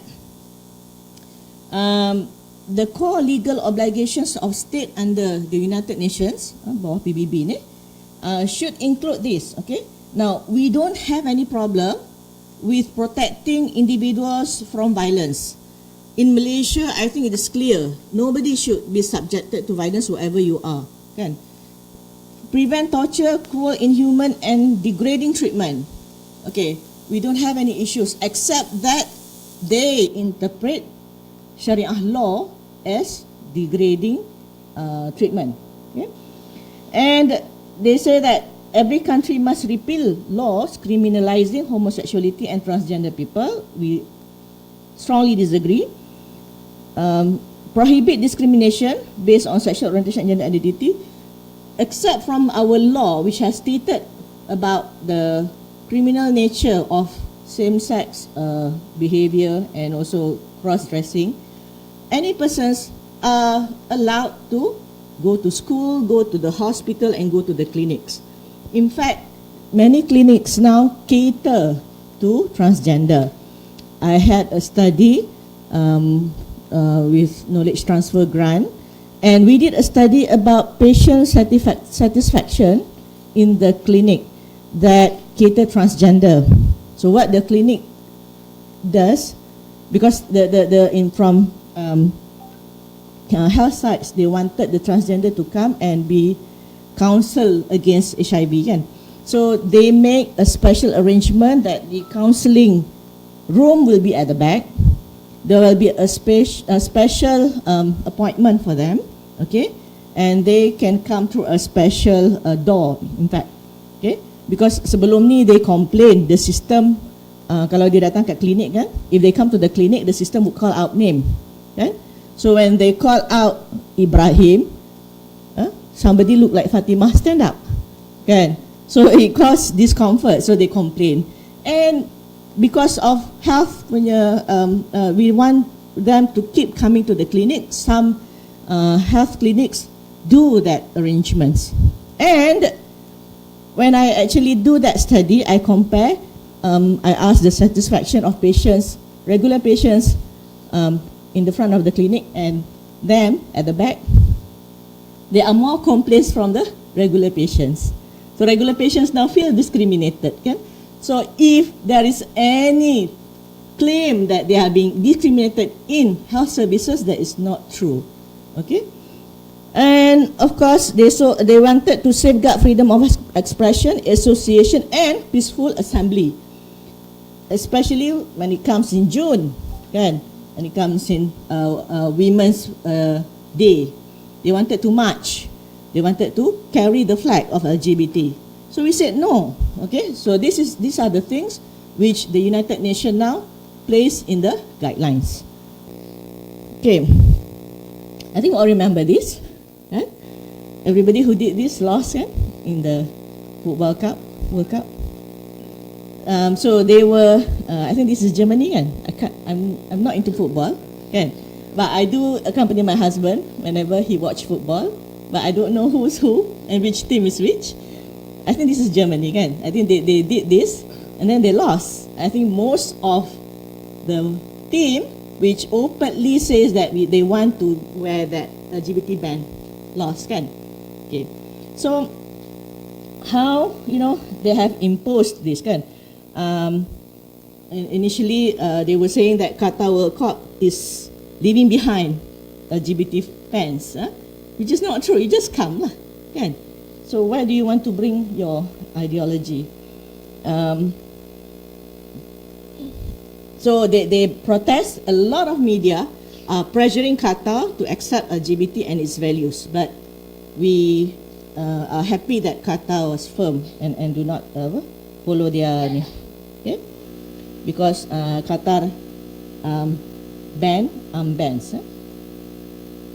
Okay, now the second thing that actually contribute to this gender ideology to me is comprehensive sexual education, CSE.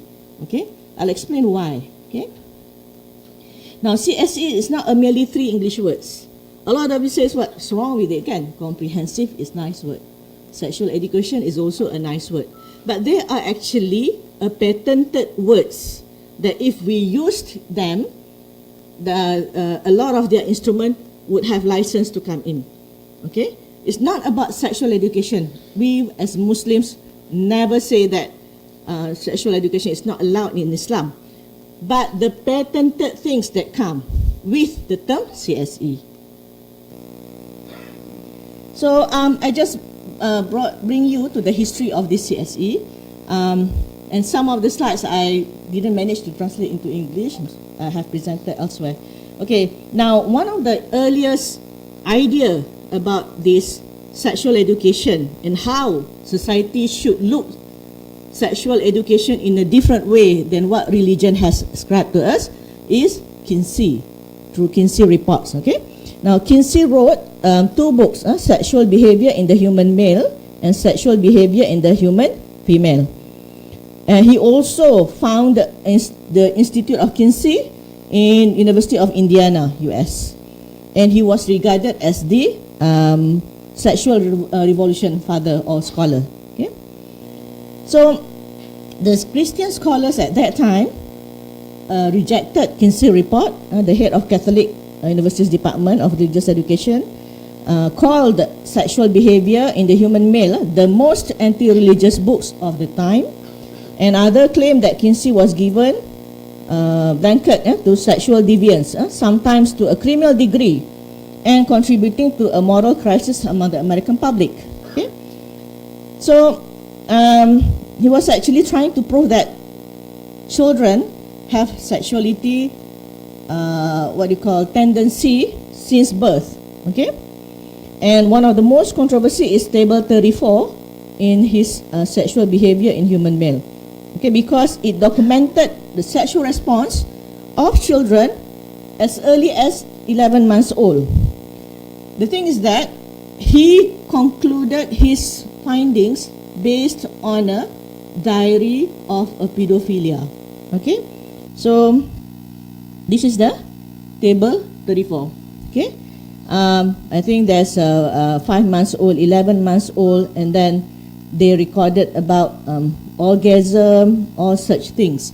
So initially it was applauded by the society, but I think later on the conservatives in the United States managed to bring this topic to the Congress, and the Congress agreed that the scientific has some fraudulent in terms of research. And how could you use the experience of a pedophile, a criminal, and apply it as something which is normal, something which is true, something which is scientific?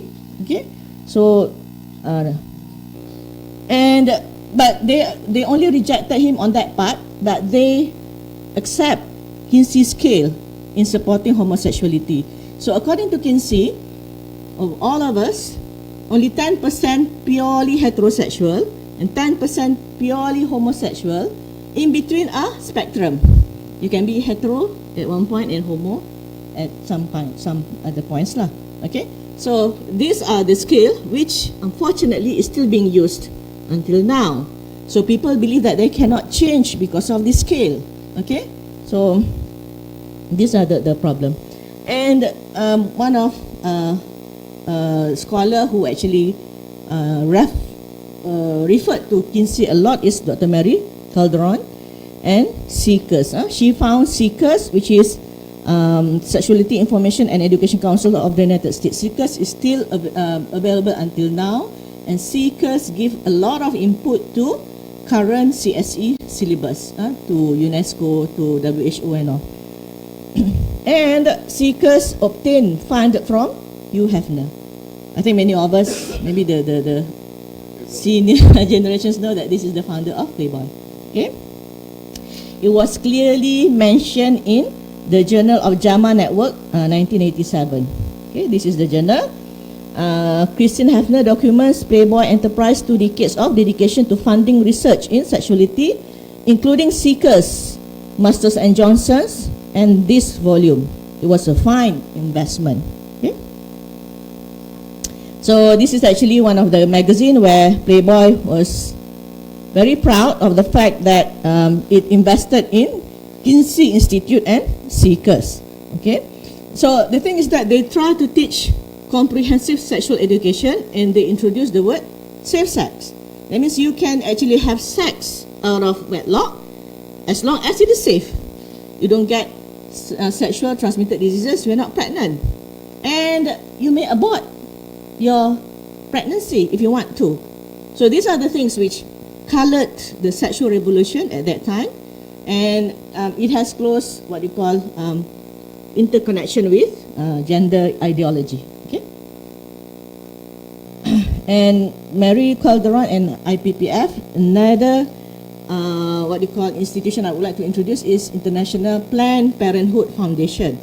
Okay, this is more global. If Seekers is focused in US, but they now have many other what you call similar theme organization that focus on CSE, and they form IPPF. Okay. So I think IPPF actually have three concepts. Okay, about enjoying and controlling reproductive behavior, and free from fear, malu, guilty conscience, free from being, feeling what you call, you have to follow the religion, free from all that. Okay, and the third one is free from disease. Okay, how many more minutes? Okay, 2 minutes left. Okay, so these are the websites. Okay, you have Planned Parenthood stands for care, and one of the things that attracted you is about abortion. Do you need an abortion? We are here to help. Okay, another in the website. Okay, about STD, birth control, abortion, and emergency contraception. Next slide. Okay. Now, the latest from CSE, the syllabus come in the form of ITGSE, International Technical Guidance on Sexuality Education. Okay, in 2009, the first edition from UNESCO, with help of UNAIDS, UNFPA, UNICEF, and WHO.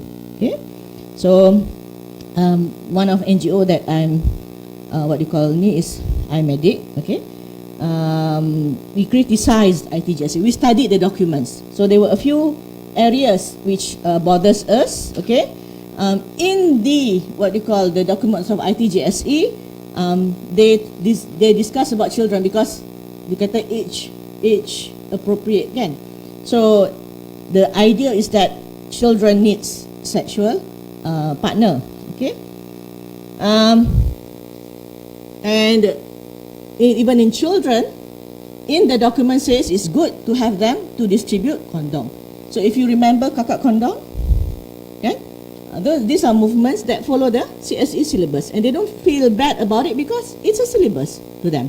Okay, and of course now it's in public, but only a matter of time if we do not control how our sex education is designed. We may have school children thinking that distribution of condom are good. Okay, something which we should do. Okay,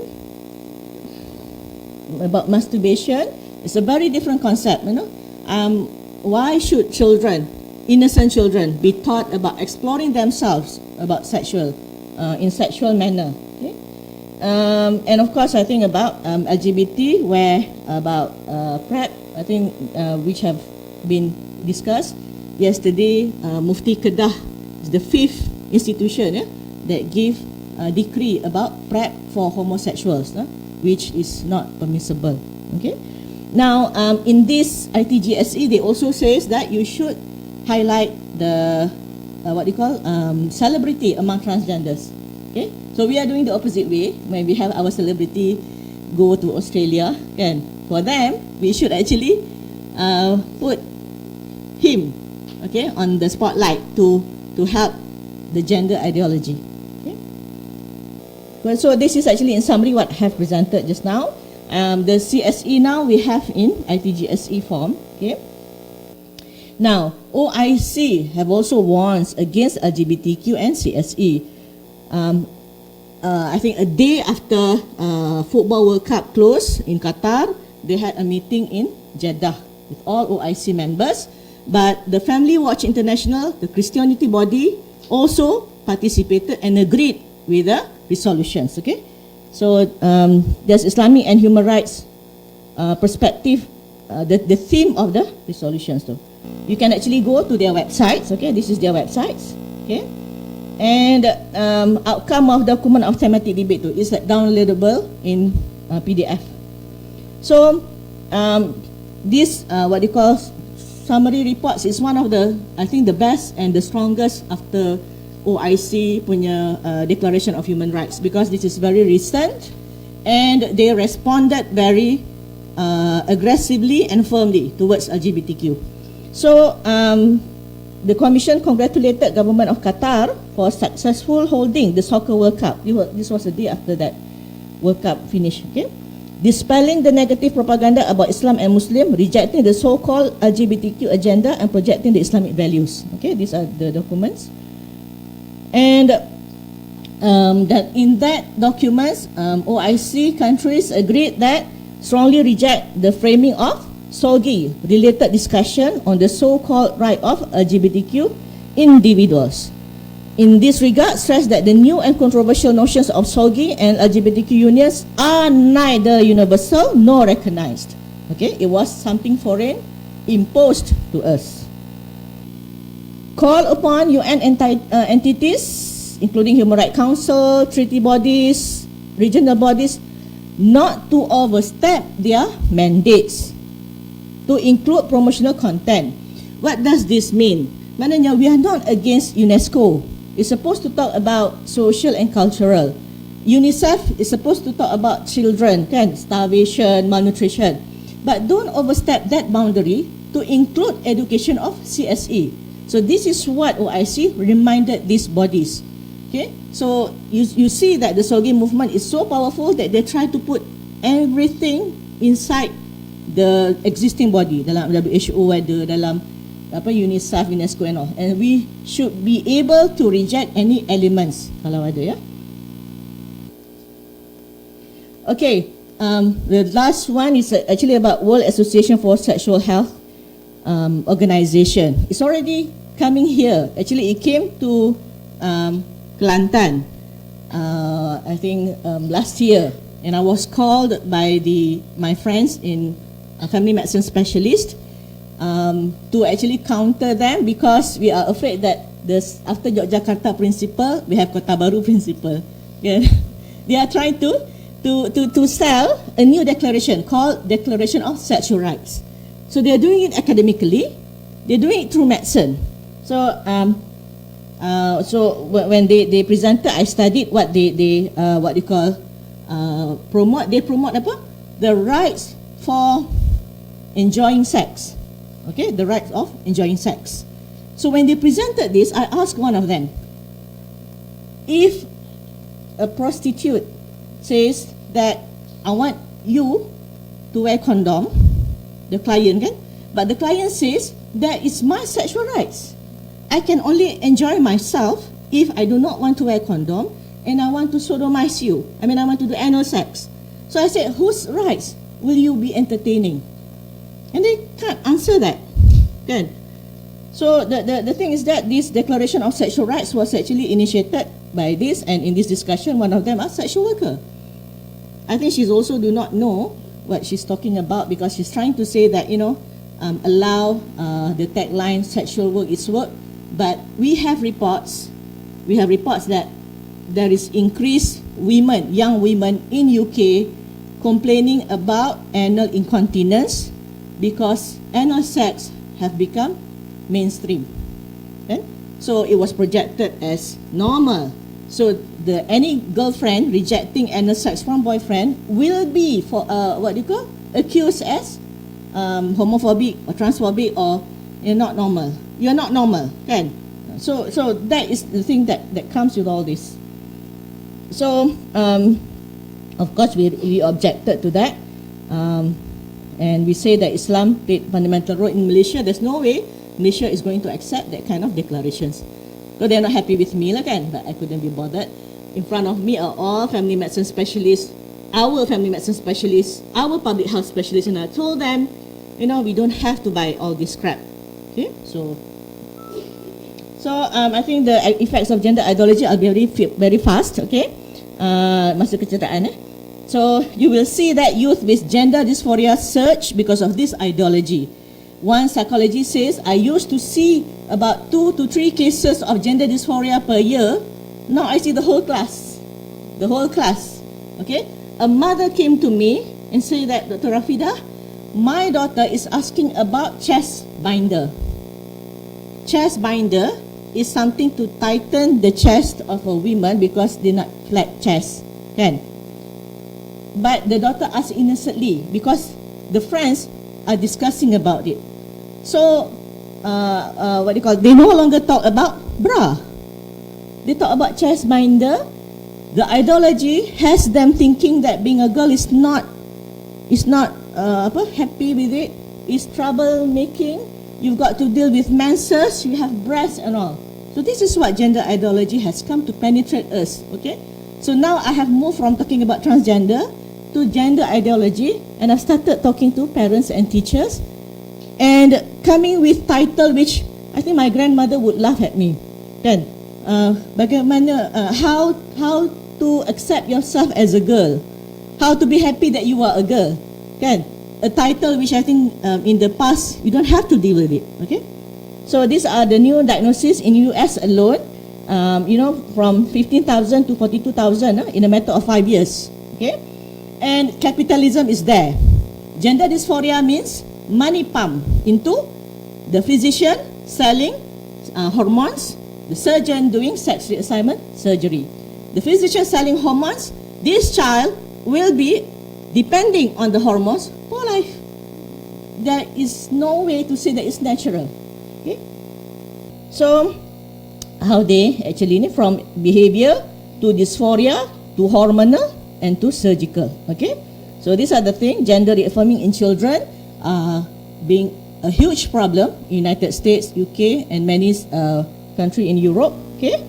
So this is sampai dia dapat, they have already put a guideline. This is actually puberty ni. If you see, atas tu male puberty. Oh, next slide, sorry. Okay, atas tu male puberty, age 11 to 12 until age 18, 20, what will happen? Age, the lower orange one is female.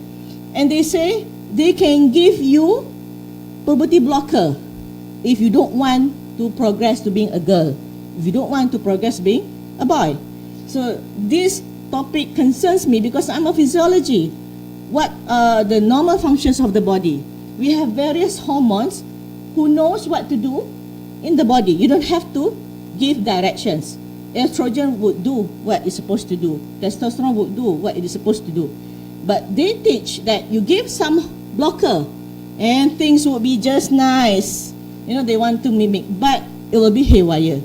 The homeostasis will be disrupted, and we have many evidences where these children later on regret, but some regrets are too late. Okay, you have removed your breast, you have removed your ovary. At the age of 21, you have what we call chemical menopause. Chemical menopause. You dah buang your ovary, there's no more factory to produce estrogen for you. Okay. Okay, so now only after trial and error in the West, they already know that the myth of reliable research. Okay, so one of Dutch studies from Netherlands, yang memang an earlier country that supports LGBT. Okay, I would like to highlight this case. Okay, this case happened in 2016, but initially it came out in journal, which if you read the title, even I don't understand what the title is all about. Lethal necrotizing cellulitis caused by ESBL producing E. coli after laparoscopic intestinal vaginoplasty. Only when somebody have courage, bila dah teruk sangat, is so damaging, this gender identity, somebody put it in a layman terms, transgender teenager dies after vaginoplasty surgery goes awfully wrong. And it was discussed very thoroughly, I think the past 2 years. The event is in 2016. Now what happened was that this boy wants to be a girl. So they gave him a puberty blocker. Okay, stop. You don't progress to a boy.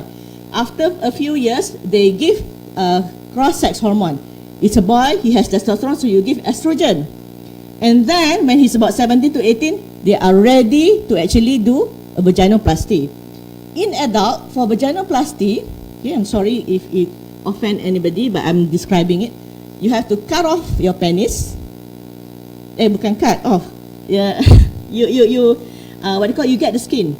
You get the skin of your penis. Of course, you remove whatever is inside that skin of your penis, and that skin, you put it back as if it's a vagina. Kan? You've seen in Twitter, it's horrible. Even I don't like to see it because I think it's abused. What happened to these children after you put it into so much hormones? The penis does not develop well. So they say where to get the skin because the penis is so small. And this crazy, unethical surgeon says, we will take colon. We will cut part of his colon and restructure that to make it a neo vagina. Because they really believe this will cure the boy's disillusion. Within 24 hours, the boy gets septicemia. Because you take the most, dirty things, kan? So, I think at that time, everybody just discussed 2016, 2017. Nobody noticed about the paper until, people have had enough with the LGBT movement and they say they found this paper and the scientists start to talk about it briefly.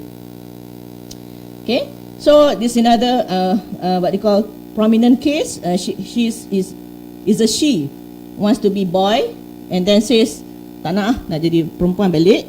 So suing the clinic in UK because why is the doctors not aggressive enough? Dia tak jumpa Dr. Rafidah kan? Kalau dia jumpa Dr. Rafidah, I would say no, don't change yourself. They don't have that kind of. So the solutions, okay? I think back to basics, okay? Islam gives us guidance for us to avoid a phenomenon we could not think of the possibility to happen. Initially, when LGBT, transgender, maknya semua say, alah, they're on their own. They're on their own. They're not going to disturb. But it becomes ideology. It starts to disrupt about science. And I'm in science. I said in my physiology book, there is no other gender except for male and female. So where would this gender ideology place in my discipline and in many other disciplines? Okay. Revisions of fatwa on LGBTQ. Everybody should know. This is 1982 fatwa on sex reassignment surgery. 2005 on you is not allowed to change your status, jantina. And this one always be challenged by pro-LGBT. Dia nak tukar. 2007. Okay. What is intersex? Okay. Now, I don't use LGBTIQ because I is something which is permissible in Sharia. I mean, Sharia has a way of dealing with it because it is really medical disorders. Okay, so selalu LGBTQ. I omit the I. Another issue about transgender. 2008, lesbian. And for the list in 2021. Okay, this is the latest one, 2021, which my team in USIM did. In 2021 punya fatwa to clear the terms. Okay, I have been involved in Kementerian Kesihatan. So this actually what we do with JAKIM in USIM's researchers, and our study was published in Muzakarah Hukum.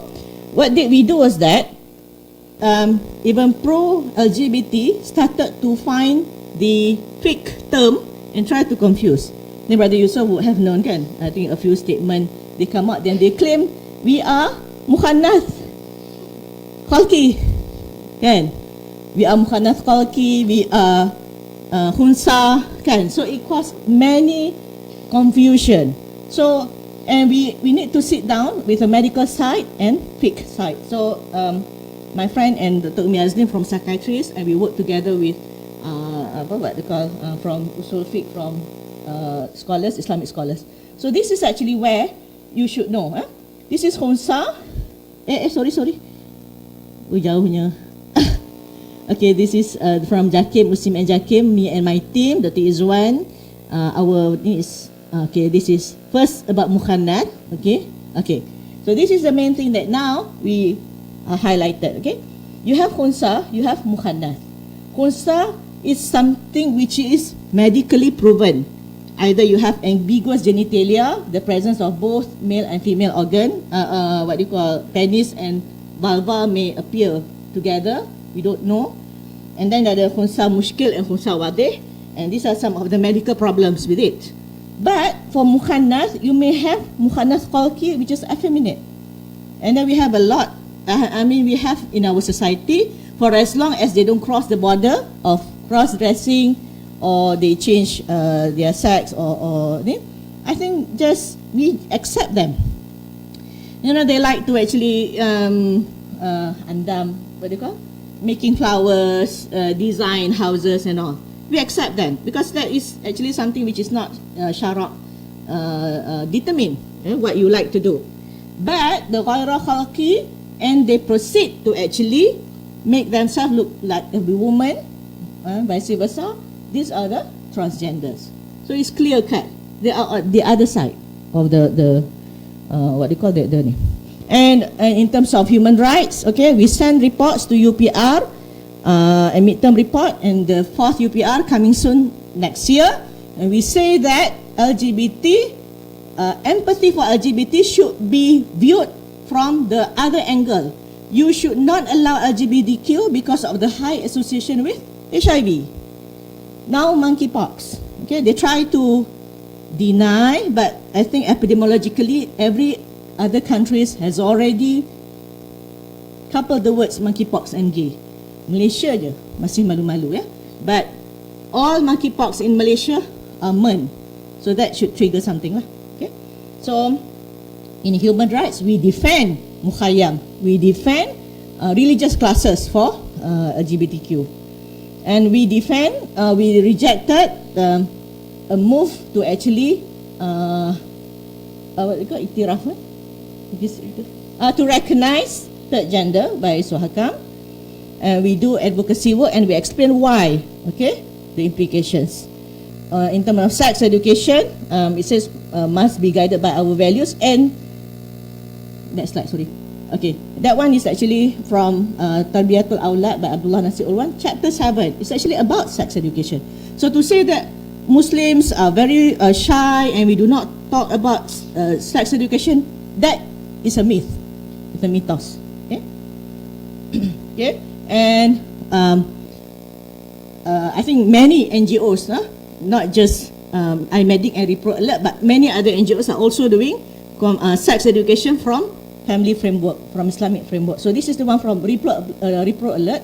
I took 3 years to design with young medical doctors who have children themselves, okay, and who understood the ideology that is attacking us.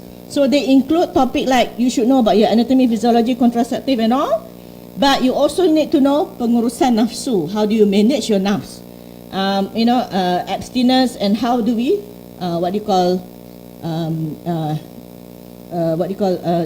educate our children from beginning.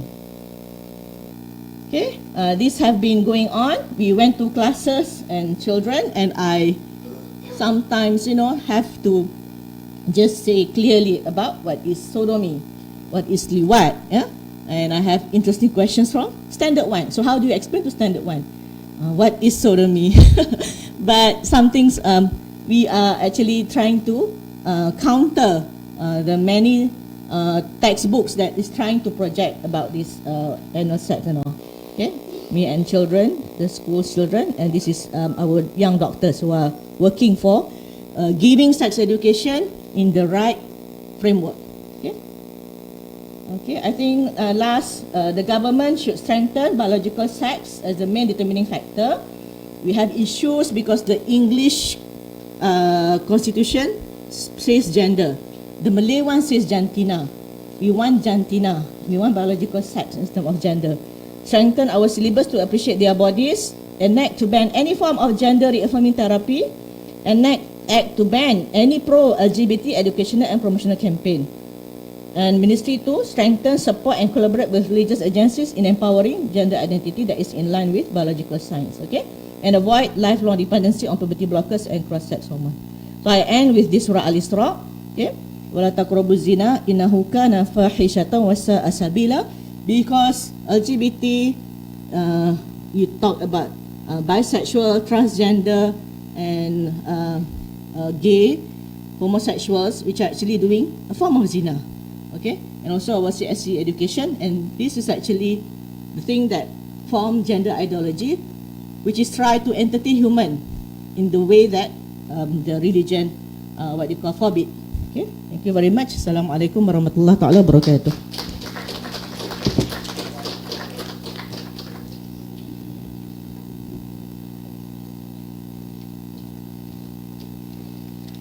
Thank you very much, Professor Dr. Rafida, for such interesting presentations.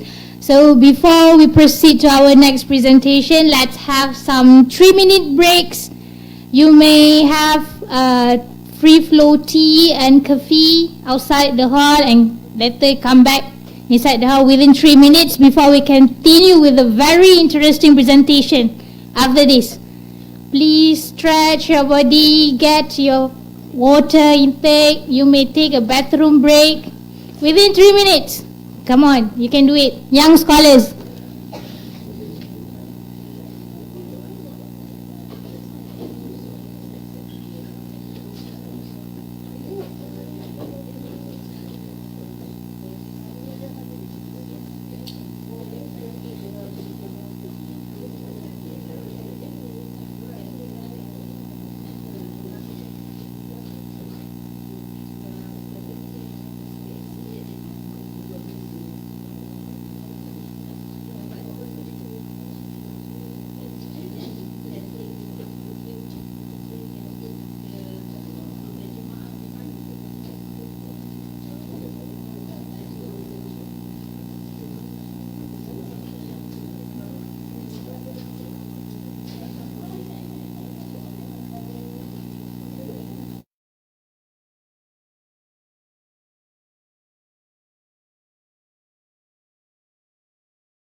General Floyd, thank you for agreeing to meet with us today. Yes, you are most welcome, giving you a chance to...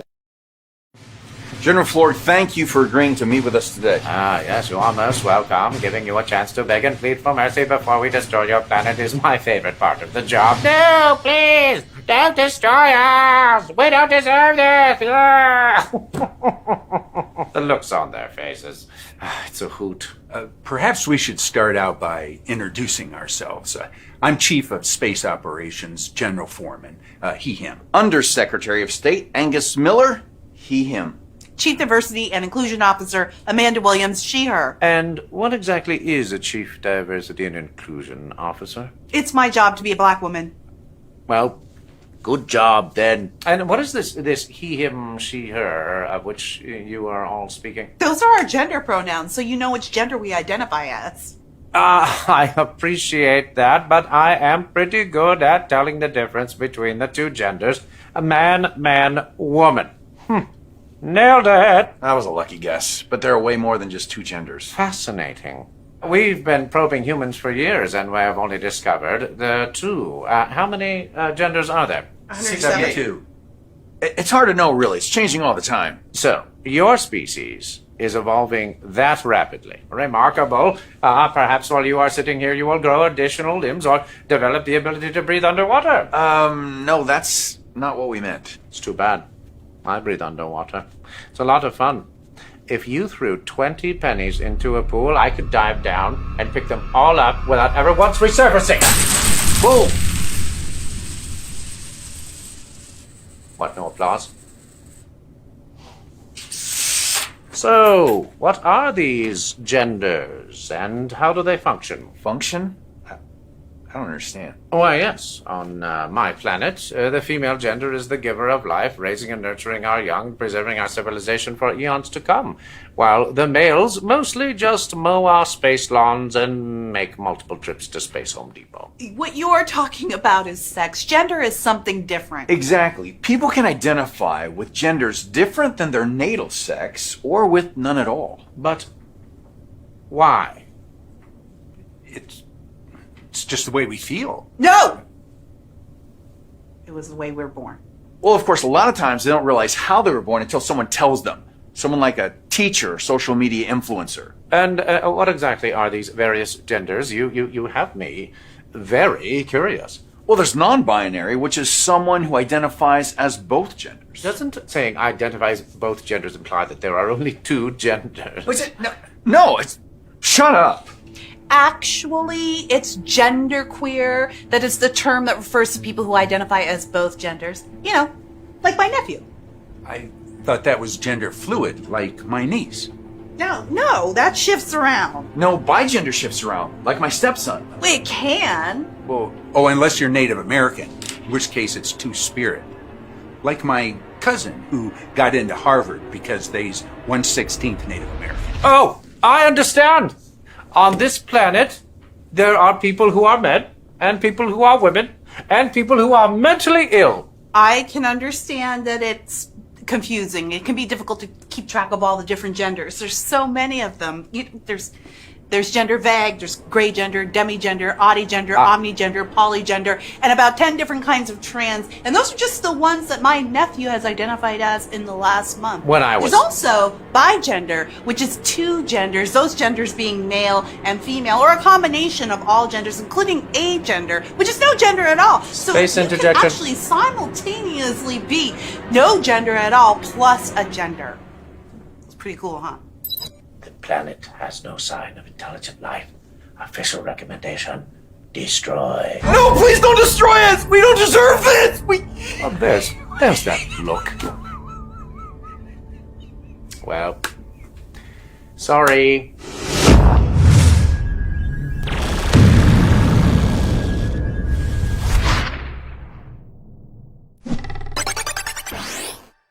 I've got to say, I still can't wrap my head around this gender theory concept. Allow us to help you.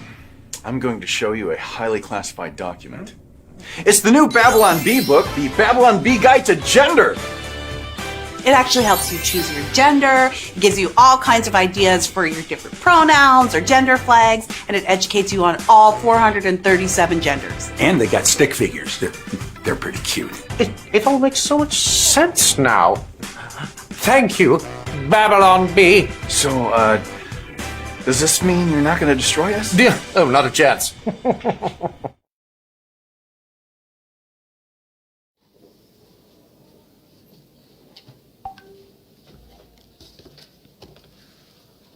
Such an interesting and fascinating video to know about these issues on genders, identities, right? So now let's get to know a little bit about our next speakers, Associate Professor Dr. Amran Muhammad, who is currently serve as a Dean of International Institute for Islamic Civilization, University College of Yayasan Pahang, UCYP. He graduated from the University of Manchester in History and Policy of Science and Technology. So without delaying it anymore, please welcome Associate Professor Dr. Amran to share his presentation on LGBTIQ, a postmodern phenomena.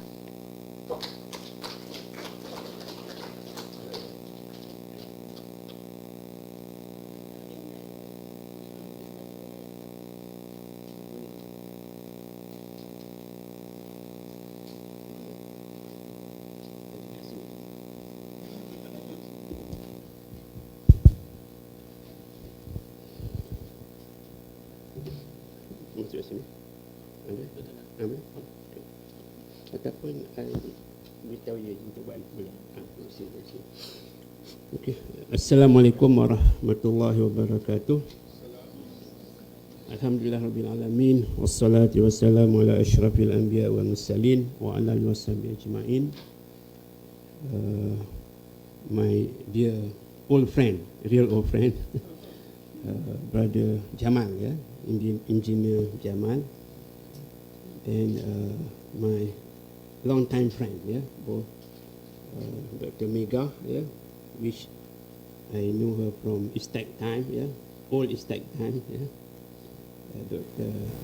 Associate Professor Dr. Slina, yeah, who together with me built ISI, yeah, International Islamic Strategy and Studies Institute, yeah. Prof. Rafidah, yeah, one of the, I think, the champion for this gender ideology, yeah, gender ideology buster.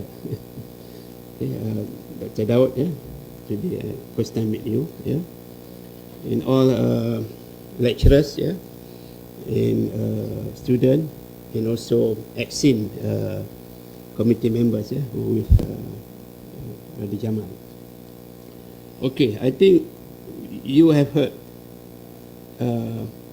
at least three speakers, yeah. First, Brother Jamal himself, then Dr. Aslina, Dr. Mega first, Dr. Aslina, and Prof. Rafidah. I don't want to repeat my some of the thing is similar. Yeah? We are talking today about gender ideology. Yeah? The word that we must kind of understand. Yeah? It's become Dr. Mega show what is ideology is. Yeah? It's like false idea or false philosophy is become political movement now. So it's another way to understand ideology. Yeah? From false philosophy or false idea put into the ground, become political movement. Yeah? Okay. And now when you listen to you watch the video clip just now, you see what I think what's happening now, we are living in the what we call spirit of the age, or zeitgeist, yeah? Spirit of the age, which is what we call postmodern. Yeah? But this postmodern era of postmodern time is not much different from very long time ago, which happened also in our history, in the human history. Yeah? We talk now about people who no longer, maybe after Dr. Aslina talk about the transition of the philosophy in terms of liberalism, and also Dr. Mega talk about from Descartes time, there is a kind of evolution of idea from understanding or accepting or acknowledging the objective reality, now to become focus more on your subjective self. Yeah? Okay. What this means here that human nowadays people are no longer seeing reality as objective thing. Yeah, and in the case of gender, so now gender become what we said jantina or sex. Yeah? Become like a subjective thing. You think what you are. If you think you are male, you become male. If you think you are female, you become female. Yeah. Okay. And talking about this thing, I think we also sometimes feel embarrassed. Yeah. Why this thing happened? In Islam, as we know, yeah, from our study, talking about sex, yeah, is something like private. Yeah, private, because thing is very sacred, very kind of it's about our muru'ah. Yeah? So we don't discuss in public. Yeah, even from the past, yeah? We don't discuss like openly. Now it's become like a public discussion, like the one we discussed today.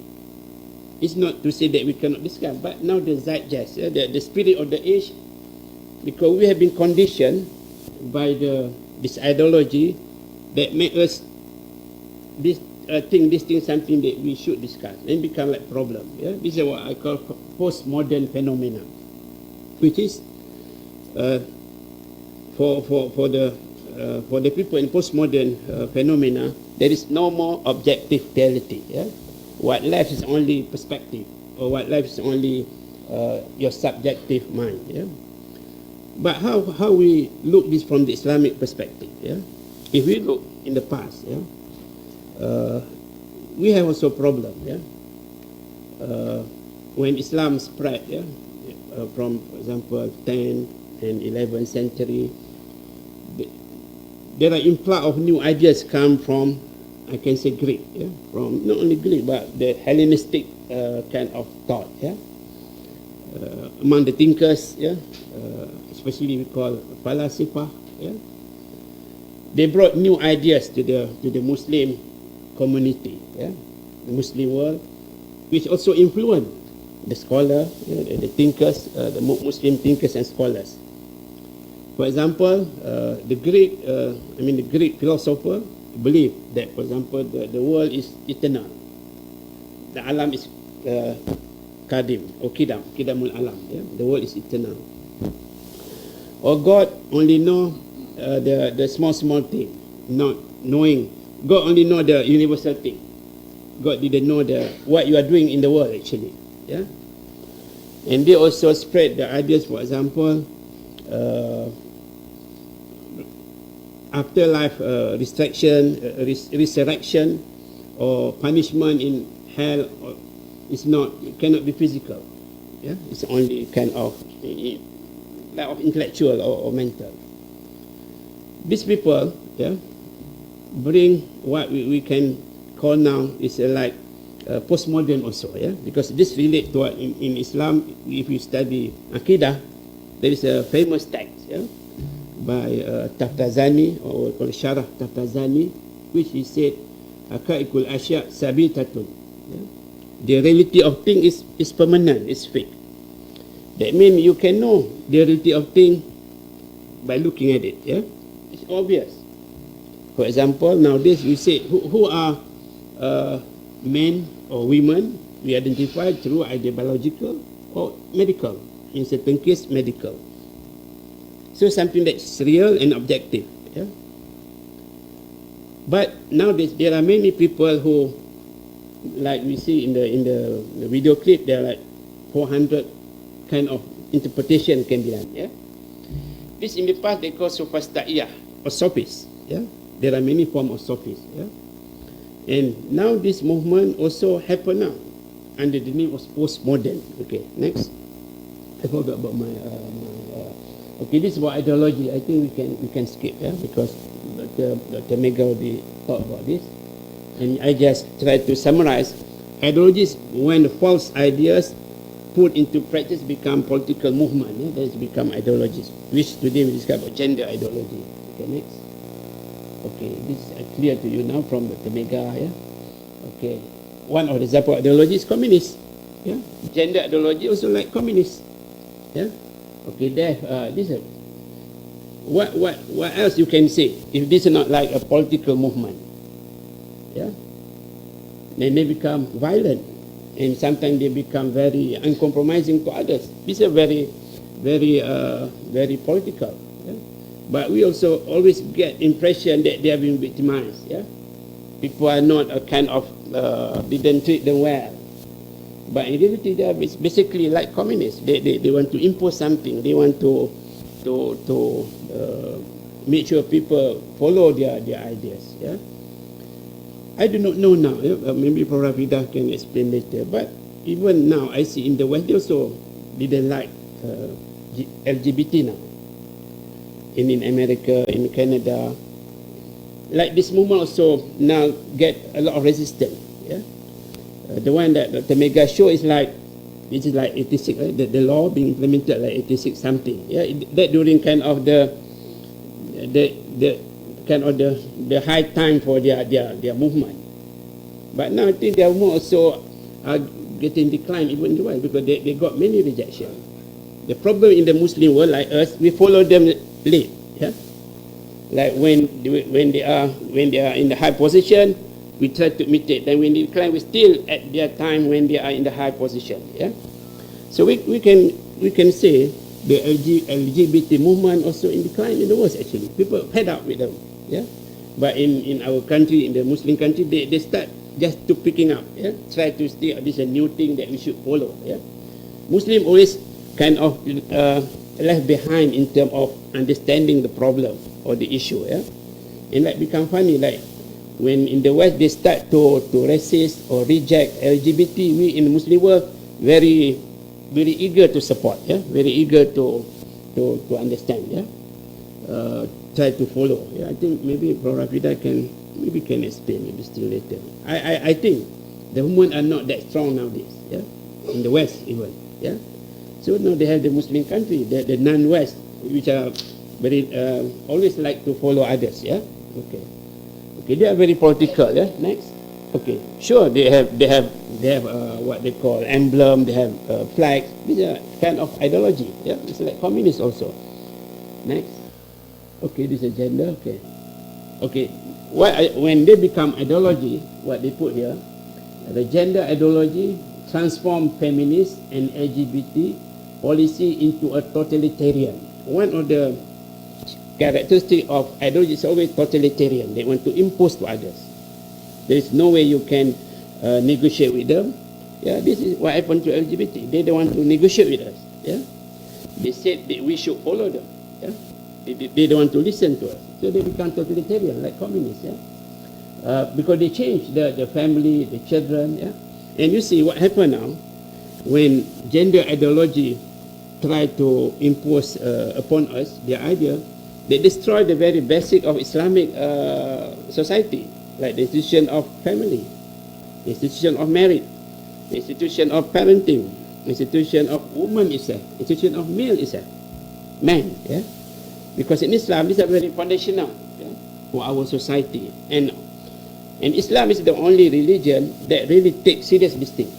If you look into the global development, only Islam, the religion, are very, very committed to preserve the institution and the integrity of family, marriage, yeah, parenting, manhood, and also womanhood. And they are really really want to destroy, yeah, what Islam very committed to preserve. So that's basically what gender ideology meant. Yeah. Okay, but now because it becomes spirit of the age, people like medical people like Prof. Rafida, yeah, not her, I mean the community in the medical practice, the pharmacists, the lawyers, yeah, the industry. So they also accept this as normal. This is what I mean by gender ideology become a phenomenon in postmodern, which become the spirit of the age. Yeah. So the professional people in the academic, yeah, in the medical field, in the legal field, think that there's no problem with LGBT because it's thing already become normalized in their thinking because of the postmodern mindset or postmodern ideas. Yeah. Okay, next. Okay, whoever against LGBT they call binary. We are very binary people, like what Dr. Mega said just now. You remember, Islam put very strict or very firm understanding. Male and female are binary thing, and there is no issue for us to accept this binary thing because it's part of our religion and what God endowed upon us. Yeah. So if you don't like LGBT, they call you binary. That means binary means you are outdated, you are kind of not sophisticated. Yeah. You are stuck with the religion or you stuck with the culture. This is what they said just now. If you watch the video. Yeah. So this is what they say. Binary people always very rigid. Yeah? They portray a very negative image to those who want to preserve women, male, female demarcation. Yeah? So they call gender essentialism. Yeah? Essentialism always bad in philosophy. If you are essentialist, you are bad people actually. Yeah? Because you try to make things very rigid and you cannot change, you don't want to change. Yeah? So they label the one who disagree with LGBT as gender essentialism. Okay? 5 minutes. It's already 30 minutes. I think you all cut the time. It's no problem. Okay, next. Okay. Okay, this is what they propose. You listen from the learned speakers before this. They promote gender fluidity. Yeah. Okay. This is what they mean. Okay. Okay, next. Okay, this spectrum between Professor already said. Okay. Next. Now they put difference between what they call identity, expression, sex. This is what we call sophists, sophistaia. Yeah? They make things just complicated, through language, and people just get confused, like in the video exactly, and they even see us as now very strange. Yeah? We become alien actually, so we deserve to be destroyed, through the normal logical evaluation. Okay, next. Okay, this have been discussed, I think. Okay, this is what we call postmodern. Yeah? So if you look properly, the movement start around 50s and 60s. Yeah? So in the past, people didn't discuss LGBT. In fact, they call deviant, sexual deviant. Right? Yeah? Now from deviant become normal. Yeah? That's why they try to normalize things. And now become normal, now they become standard. Yeah? From deviant become standard. So whoever disagree with LGBT is not following the standard. You see how things change, from deviant behavior become the standard behavior. Yeah, that means behavior that should be accepted by people. Okay. Next, this is about postmodern. Yeah, I just try to share with you. Okay, this is one of next. Okay, there is basically what they say. There is no more truth. There is no more reality of clear demarcation about male and female. Everything now is relative, subjective. Yeah. This is what happened when people lost their belief in religion and God. Yeah. This is what happened in the West. But in Islam, we have still God, and we have religion which is provide us the clear understanding of objective reality. So we don't become relativists or sophists. Yeah. That's why in Islam, the first thing that we should learn is about Aqidah. Or they call Usuluddin, right? In Usuluddin, if you know the tradition, they start with knowledge, what they call an-nazar. They should study about knowledge, because from knowledge you can identify which is true and false. Then you study about they call mawjudat, things that exist. From there you can identify. That means you always can understand the objective reality, what they call haqa'iq. Just now, only then you study about God or ilahiyat, and you study about prophethood, or we call nubuwat, and the last one we study about akhirat, about hereafter. So Muslims always have permanency in their ideas about reality. So if you remember, I think Dr. Mega said God become like concept to them, something that you can imagine, you can speculate. But in Islam, God is something which is the reality, which is absolute truth, absolutely real. It's different, and also other things. that around us. So when you lose your understanding of truth and reality, which is provided by the understanding of knowledge, theory of knowledge, or nazar, or al-mawjudat things, then you lost everything about identifying the reality of things, the objective reality of things. This is what happened to gender ideology. So they make things become more vague, because through language, now through the support, the evidence from so-called academics, research. This is what happened now in our time. We call postmodern era. Okay, truth is okay. This is some other thing. I think maybe you all can take my slide and you can read. It's very obvious. In fact, this is what we teach in the falsafah and issues master in the IPTA. Also in current issue. We have one bab or one chapter on ideology. So I think I'm not sure if when they use the FIS, they teach FIS here. FIS.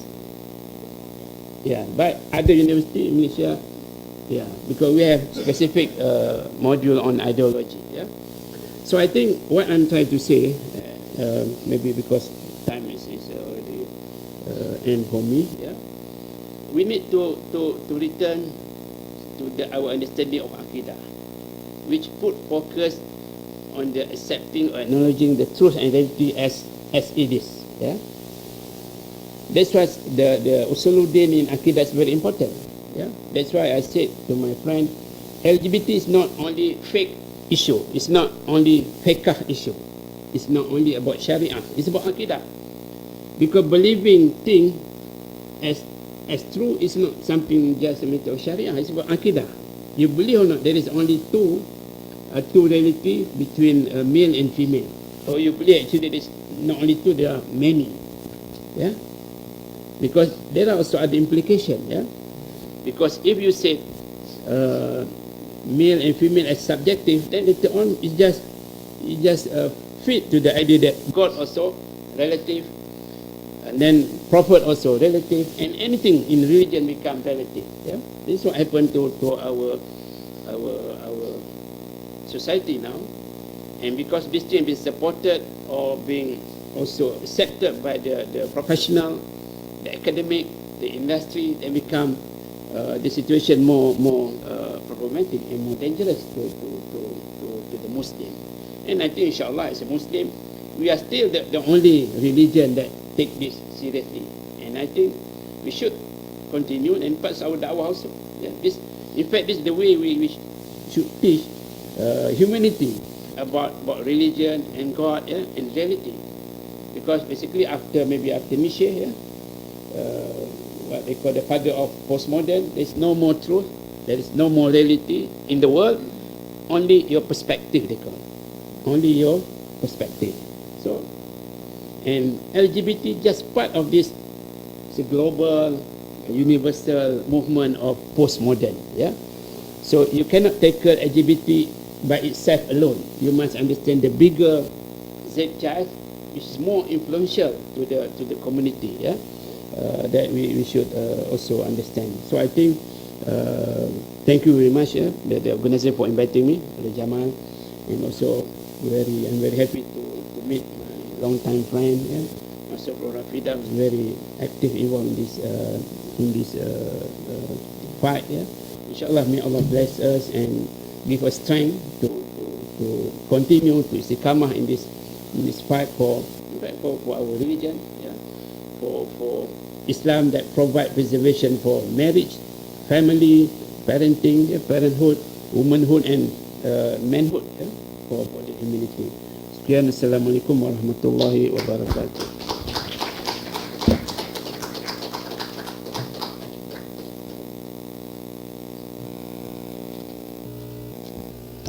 Thank you, Associate Professor Dr. Amran, for your presentation. Finally, we are now reaching for our last speakers for today's event, Dr. Muhammad Yusuf Daud Ghani, who is a lecturer in the Department of Psychology, Faculty of Social Science and Humanity, National University of Malaysia, UKM. He obtained his PhD from the same university in 2018. Dr. Muhammad Yusuf wrote papers concerning on the identity conflicts, and provide consultation and services as panelists in various institutions and seminars. As for that, we invite Dr. Muhammad Yusuf Daurani to deliver his presentation entitled Atheism and Agnosticism, Road to Religion. Please welcome.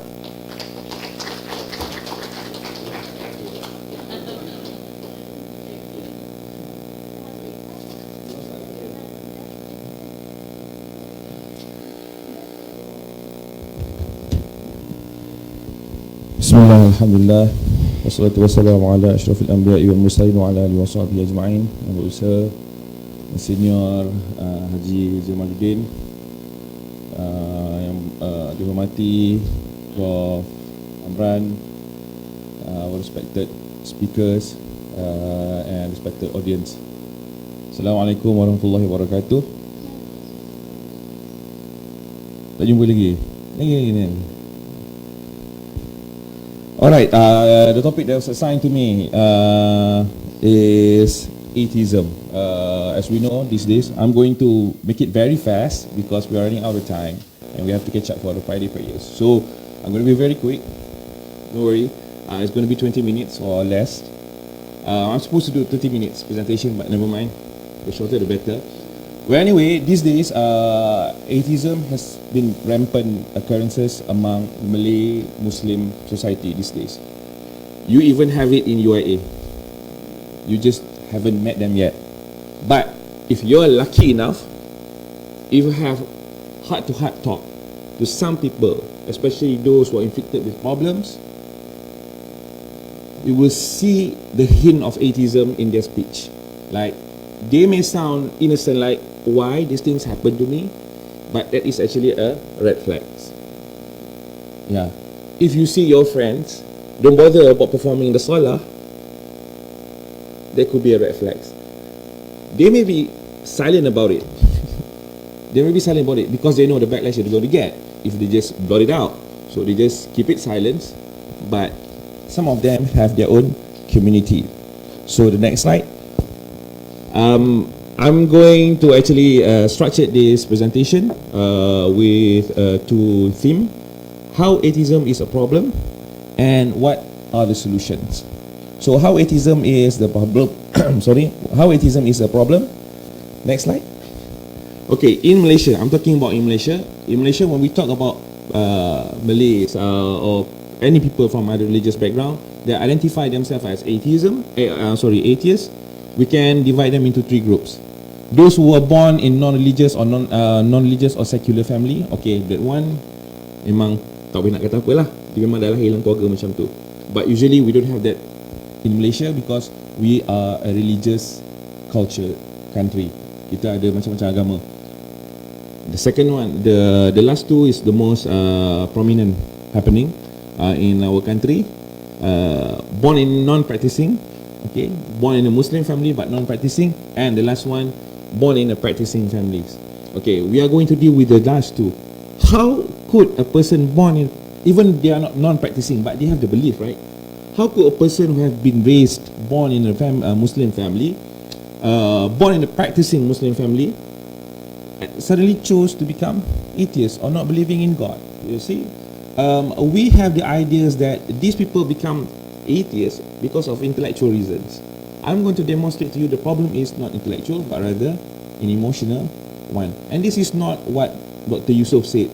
It has been studied, it has been shown in research papers, it has been intellectually discussed, okay, in symposium, in seminars about people, psychological background of people who identify themselves as being atheists. It's a purely emotional problem. I'll demonstrate to you how. Next slide, please. Alright, you see this guy? People call him ulama before he become atheist. Saudi, Abdullah Al-Qasimi, born in 1907, died in 1996. He was called the Ibn Taymiyyah of his time. Can you imagine being called as Ibn Taymiyyah of his time? he has contributed a large bodies of knowledge in his country. He even wrote a book countering the belief of the idol worshippers. Dia tulis buku menentang idea penyembahan berhala. Can you imagine how great this man was? But finally he chose to become atheist. Why? We are not talking about people who are born in a non-practicing family, secular family. We are talking about people who are coming up from a very Islamic household. How?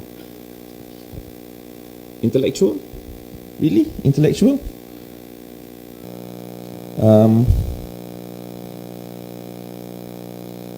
Next. Good. Next lagi. Next. Okay. Cukup. Awak tahu balik. Okay, this girl. This girl, Julie, if you are born in 2000, you mungkin tak tahu isu ni. Alright? This girl is a brilliant girl. Okay? Coming from an Islamic household. Based on the dressing. Okay? Based on the dressing, but she chose to become atheist. She was once a music of a topic when in Malaysia long time ago. Next slide. Excellent student, the best SPM student. The whole Terengganu, Brother Mas. I actually got this slide from Brother Mas. So the best student, pakai tudung pelumbung labuh kan, and then choose to become atheist. Why? Intellectual. I used to believe that they become atheists because of intellectual reason. But after several encounter with people who identify themselves as atheists, it's not actually a problem of intellectual. It's more about emotional. You can detect that from the speech. You see the anger, the way they write on the Twitter, the cursing words, the perasan bijak words. You see, have you ever heard Dunning-Kruger effect? Dunning-Kruger effect is people yang rasa dia pandai dan dia tak tahu dia tak pandai pun sebenarnya. We call it Dunning-Kruger. It is a disease among this kind of people on Twitter. You see, I will demonstrate to you how this their pattern of speech. Alright. Okay, patah balik ke slide yang okay. Yang ni, yang sorry yang the one where Mahdi Hassan and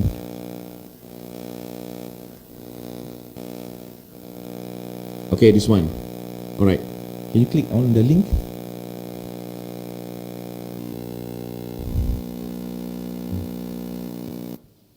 Try Precision One contact lenses for all-day comfort and hydration. Do you actually believe in your Muslim faith? Do you believe that Muhammad split the moon in two? Do you believe that Muhammad flew to heaven on a winged horse, for example? I pay you the compliment of assuming that you don't. No, I do. I believe in miracles. You believe that? Yes. You believe that Muhammad went to heaven on a winged horse? Yes, I believe in God. I believe in miracles. I believe in revelation. Okay, so I mean, the point here is... what is Richard Dawkins was saying is that, do you believe in Isra Miraj, the flying winged horse, and all other miracles in Islam? You see, and Richard Dawkins, being an intellectual person himself, asking that question actually, for me, reflects his non-intellectual side. Because it is as if he is so empiricist.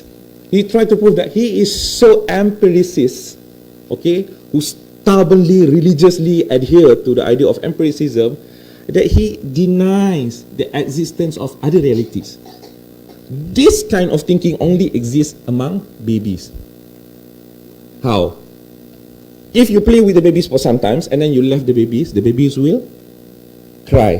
Why? Because the babies experience separation anxiety. The baby thought that you are leaving him or her. Correct? But for adults, we know there is another reality. There is another room inside the house where the mother or the father could be going around doing their things and then will come back.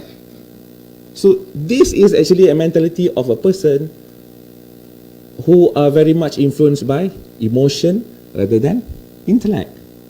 Alright? Next, the Epicurus trilemma, or in short, if there is God, why there is suffering? If there is God, why is there suffering? Kalau ada Tuhan, kenapa ada suffering? Can you see the underlying assumption of atheists regarding this matter? What is the underlying assumption? The underlying assumption is that when there is God, there should not be any suffering. Why? Because God should take away all the suffering. Whose standard is that? Where do you derive that idea? Where do you derive that idea? Trust me, mostly it comes from their trauma, childhood trauma. When they are being left alone, when they are traumatized, nobody attended to them, and they start to project their insecurities to God. It is a responsibility that God should do, and God seems to not do anything about it. So no, I'm just going to disbelieve in God. Why? Because if God really exists, there is no suffering. In particular, I shouldn't be traumatized. This is actually a reflection of emotional problem camouflage by intellectual discourse. You know, pakai smart-smart, duduk dekat symposium macam tu, nampak macam intellectual. No. These are just a bunch, I don't want to say stupid, these are just a bunch of people who are affected by Dunning-Kruger's syndrome. You can see these people when they gather around, they gather together, you know, when they discuss among them, you know, one of them feel like, I'm Socrates, you are Plato, and then, kan, feeling lah, kan, macam discuss. You know, the Malays, they don't understand this, kan? We are so intellectual, you know. Yeah, you can see this kind of talk on Twitter. You may not find it in a real life chat like this, but you can find it on Twitter. Why? Because diorang pasal diorang pandai, sebenarnya tak. Ada banyak lagi ruang yang diorang tak discover. Alright? For example, in Islam, we have the answers for the problem of evil, because God Himself chooses to allow evil to come onto earth. The fact that Allah Subhanahu Wa Taala allow Iblis to come and tempted human is the fact that Allah is overpowering the evil. The evil come to Allah Subhanahu Wa Taala begging for long life. Correct? So the problem is solved in Islam. So the evil actually comes and God allow. And God, because why? God knows the evil will not triumph at the end. We have the answers. But this, because these atheists, they are so caught up with the what we call empiricism, they cannot see another reality. They cannot see another things behind the what we call the curtains.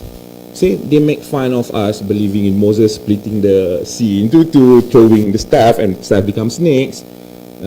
Jesus was born without father. Okay, but the fact that they themselves believe that something come from nothing, that is even I don't know what's the right word to say that. Believing something coming from nothing. Nothing gives birth to something. That is, I don't know why they are bothered with the belief of, you know, some guy living in the belly of a whale for some days. I don't know why they are so bothered with that belief when they themselves have that kind of belief. If they want to call it illogical, those belief is illogical. Imagine you're coming into the room, there's a whiteboard, and there's a small dot. And I say, no, the small dot just happened by itself. Any logical atheist will say, no, someone must have put it there. And they have the guts, the audacity to deny that this world come from nothing, and they call it intellectual. That's why I say they are not intellectual, mostly emotional. Okay, ni di antara contoh-contoh Melayu-Melayu lah. Okay, kita boleh skip because saya rasa ada beberapa 5 minit je lagi tinggal lagi. Ini tak perlu kot yang tak perlu mainkan lagu tu. Okay, dia contoh, tapi dia ni sekarang saya cari dah tak jumpa dah. He's no longer there on Twitter. Tu tunjuk back. Okay, this guy, kalau kita baca kan, the English. Psychologically, when you speak English, you rasa macam mana? You rasa macam, oh, I'm so intellectual. Yeah, and that's what they're trying to project on Twitter. Speaking in English, using bombastic language. You see, nowadays, if you can speak English, it's not a big deal. If you can speak another language, that is a big deal. If you can speak Mandarin ke Arabic, okay, that is a big deal. English nowadays is very easy, you know. Everybody can speak, you just have to learn.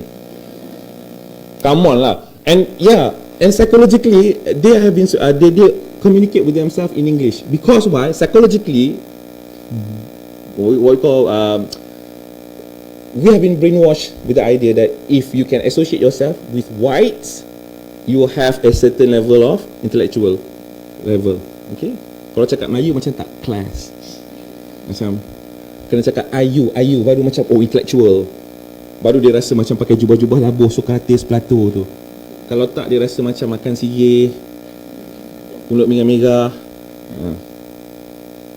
I see, because this is purely psychological problem. Next. Lagi next. Ni pakcik umur 70-an. Sebelum tu. Okay, ni pakcik umur 70-an pun ada. Alright.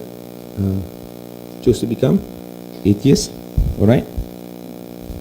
Now, my question is, religious is very sacred. I believe religion will be the last thing people will give up if anything bad ever happened to their life. But why people can easily give up? If we want to say that, you know, people give up belief in religion because of intellectual reason, I believe all of us would have become atheists by now. Because there are a lot of illogical stuff, beliefs in Islam. Isra Miraj, how? All the miracles that the Prophet does, how? Not only Prophet Muhammad, the other prophets that we believe in, right? And how about other religions? How about Hinduism? Who, I don't mean to disrespect, but one of their belief is that the elephant-headed deities. You know the story, right? The head was chopped by the father and it was replaced by the elephant head. If by intellectual reason alone people would leave religion, I believe any religious community, any people from any religious background would have left their religion. But there are doctors, professors, intellectual scholars from Hindu religion, from Islamic faith, from Christianity, from Judaism, who still believe in miracles. Why? Because we know that there are other realities that happen. And also in our case, we don't see any problem for those miracles to work because it is not the work of the prophets, it's the work of God. Right? You see, Richard Dawkins was so perplexed by the idea of the Buraq. You know, can you imagine if he lived like 2,000 years ago, and I can time travel lah. Sekarang ni, I time travel 2,000 years back, meet with him, and I say, you know, in my time, there is a flying metal. What will he say? Stupid. Mesti dia kata bodoh. There is no way a metal can fly. Can you imagine? The same thing. Because your technology as a human cannot surpass the technology of God. It is Allah Ta'ala who brings the Prophet to the Isra Miraj. So it's problem solved. But for these people, because they don't believe in a higher power, they don't believe in higher power, that's a problem. Alright? So back to the question again, is it easy for us to give up religion just because some tenets, some beliefs of our faith is illogical? No. There are people, who extremely believe in certain ideologies, including Zionism, which I will show you. Okay, but first, let's see this one. Bud Ehrman is the famous Christian scholar. Not Christian scholar, he's a famous critic of Christianity. Okay, and I've read 3 of his books. Very interesting for those who are interested to study critics on Christianity, particularly on the writings of the Bible. Okay, you can always read his books. Very good books. But the idea that people have been saying that he has left Christianity because of the discrepancy that he saw in religion. No, not because of that. Kan kita kan selalu percaya, oh dia masuk Islam sebab dia jumpa. No. Not necessarily. Not necessarily. Some people, despite the clear fact that there are discrepancies in the Bible, they still want to believe in it. They can actually discredit all the discrepancy and they just say, it happened in the past, I do not know the detail, I just know that Jesus died on the cross, rose on the third day, and I'm saved. That's it. Yeah, some people, they can just rest assured on that belief alone, regardless of other illogical beliefs that permits in their scriptures. But what he says, I've heard people say that I went from being a fundamentalist to being an agnostic because of problem in the Bible, and it is completely wrong. It is a very long process. I was a very open-minded liberal Christian. In short, he says, why he become atheist, why he become agnostic, it's because the problem of evil. If there is God, why is there suffering? Jordan Peterson, next. I want to demonstrate to you, despite of intellectual level of this person that we have known him of being of, because of his belief as a Christian that land supposed to belong to the Jews, he say this kind of, unbelievable statement on his Twitter. Because religion is something so sacred for you, even if it is illogical, you still want to hold dear to it. This is one another example. We know this guy, very intellectual, debating the atheists, with his ideas. Some of the ideas I use when I'm discussing about religion with people who doesn't believe in religion. But when it comes to belief, he still holds to his belief. As a Christian, this land, Palestine, belongs to the Jews. No one would give up their faith easily just because of the idea of illogical belief or stuff like that. Next. So the problem is purely psychological. Alright, so what we need to do? Mana hilang? Tadi. When we see people speak badly about religion, when we see people speak badly about God, about our faith, about our prophets, what is our emotion? You feel angry, right? Okay, this is the time as a solution for you to learn to listen with your third ear. Sini. When someone say to you, semayang tak semayang sama je, you dengar dengan telinga ni. That's why you, apa kau cakap? Apa tumbuk kau? Because you listen with the two ears. Listen. You can ask your friend, like, why did you say so? Okay? Like me, myself, I have some friends, relatives, even relatives, who actually kind of on this atheism spectrum, I would say. And I say, I don't mind if you disbelieve in God, if you disbelieve in hadith, you can always talk to me. I want to know. And they speak. They actually dalam Quran, semayang 3 waktu je. And then I say, okay, then pray the 3 times. You tak semayang pun. You sebenarnya pemalas. Mengaku je lah pemalas. You're just plain lazy.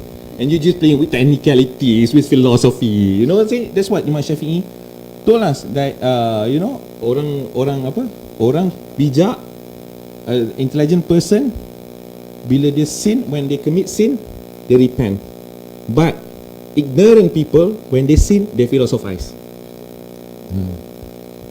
Definitely. Alright, so we need to control our anger. Be a good listener. Be a good listener. And also equip ourselves with knowledge. How? This is a heavy topic. No, you don't have to go through all this heavy. Yeah, thank you. You don't have to go through all these philosophical books where you're going to crack your head open. You just need to listen to. You need to watch a lot of debates on YouTube. Nowadays we have YouTube. Use it. Jangan tengok cerita Korea aja. Watch the debates. Ada Hamzah Zozis, ada Hamzah Dan, ada I don't know how to pronounce this guy name. Sidiko Ju. And I personally inspired to learn about atheism from my friend Asadullah Al-Ansari. Okay, Asadullah Al-Ansari also you can found in YouTube. Alright, and then sebelum next sebelum before that, okay. the last two is very important. The way we convey our message, Islamic message to our children. Okay, if you solat duha, you're going to get money. What if you solat duha for 20 years and you still remain poor? We have been teaching ourselves and our kids that if you do certain practice, Allah is going to reward you materially. What if Allah SWT doesn't reward you materially? The same goes with the concept of hikmah. Oh, semua yang berlaku ada hikmah. Nanti kau tengoklah akan ada perkara yang bagus. No, sometimes the hikmah won't happen in this world. The hikmah sometimes happen in the form of forgiveness of sin in the hereafter. Yeah, sometimes you are tested with certain problems that seems doesn't to go off. And you were wondering, what is God trying to tell me? What is God trying to do? He's actually forgiving all your sin, so that in the hereafter, the path to the heaven, the path to paradise will be made very easy for you as compared to other people. Solat duha nanti jadi kaya. What else? Baca waqi'ah jadi kaya. Everything is transactional. I do this, God need to do this. I worship God, I memorize the Quran, I do zikr a lot. One day, if my car got trouble on the road, I pray to Allah subhanahu wa ta'ala, the engine will start again. We feel so entitled. Who are we? So we need to repair the way we think about ibadah. We do ibadah because of that is the order from Allah subhanahu wa ta'ala.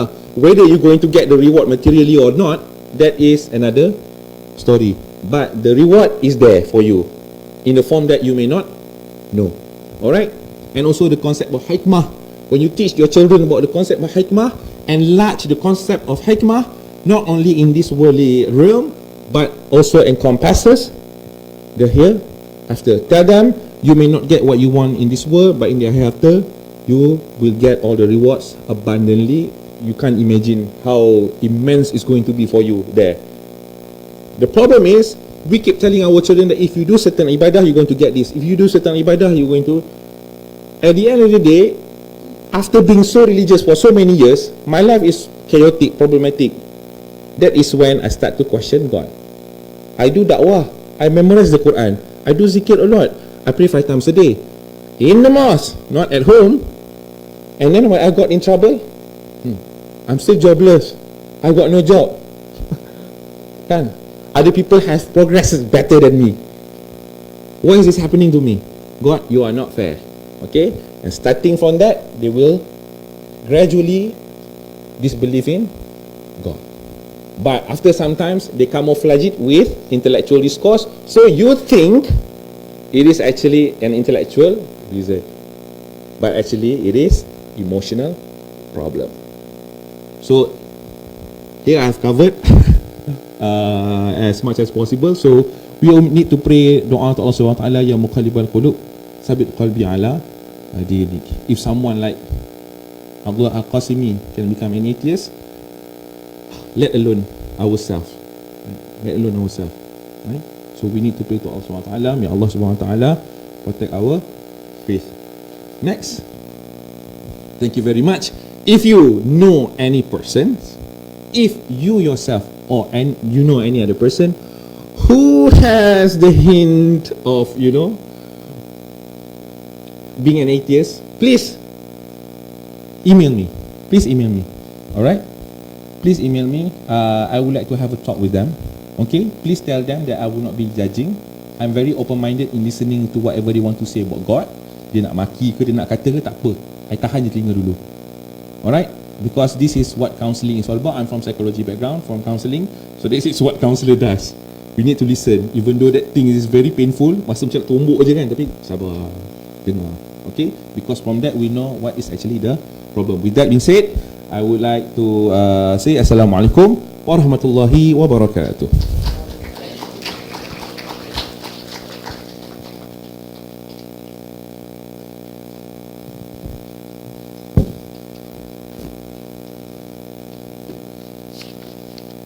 Thank you very much, Dr. Muhammad Yusuf, for such a great presentation. And by that, we are from the organizing committee. We are deeply sorry that there will be no Q&A session as we are running out of time. So respected guests, brothers and sisters, before we end our seminars today, as our token of appreciation, I would like to invite first Tuan Haji Insinyur, to present the souvenir from Axin to our guest of honor. First, I would like to call upon Associate Professor Dr. Haslina Ibrahim,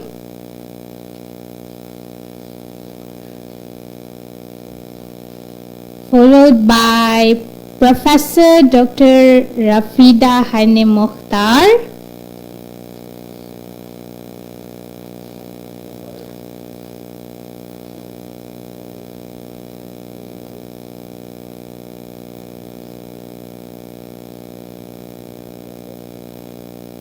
Professor Dr. Rafida Hanim Mokhtar,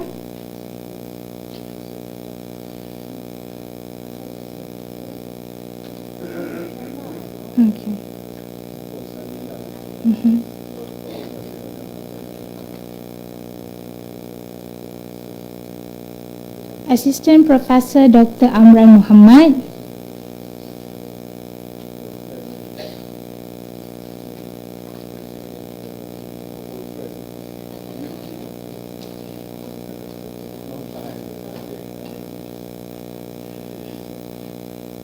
and Dr. Muhammad Yusuf Daud Ghani.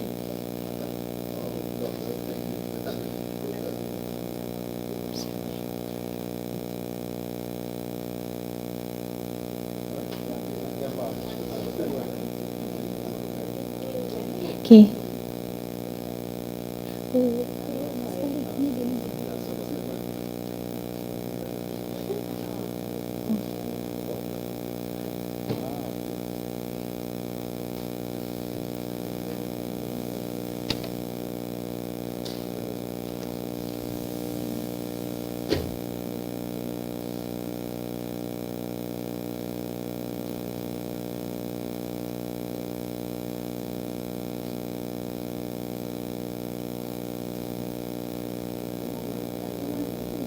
Okay, next, from behalf of Kuliah Ahas KHS, we would like to invite again Associate Professor Dr. Haslina to present a small token of appreciation to our guests, respected guests. First, Tuan Haji already, you got Tuan Haji. Second, Professor Dr. Rafida Hanim.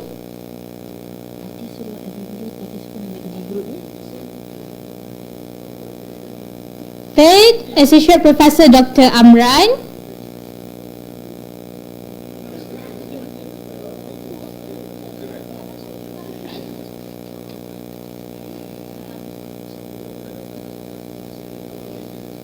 And lastly, for Dr. Muhammad Yusuf Daud Ghani.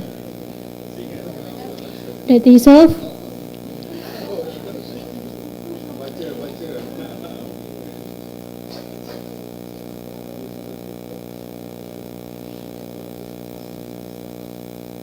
We thank you, Tuan Haji and Associate Professor Dr. Haslina. With that being said, before we end our seminar today, we would like to invite all the guests and participants to come to the center of the hall for photography session. Yes, center. Move to the centers of the hall for the photography session.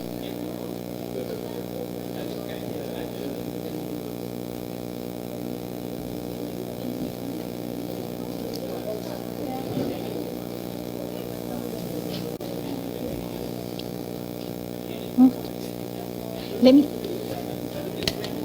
take.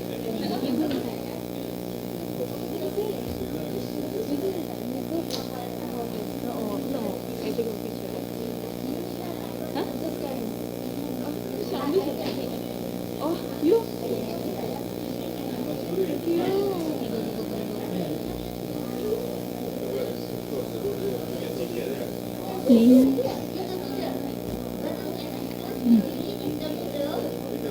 Brothers and sisters, please move in the middle.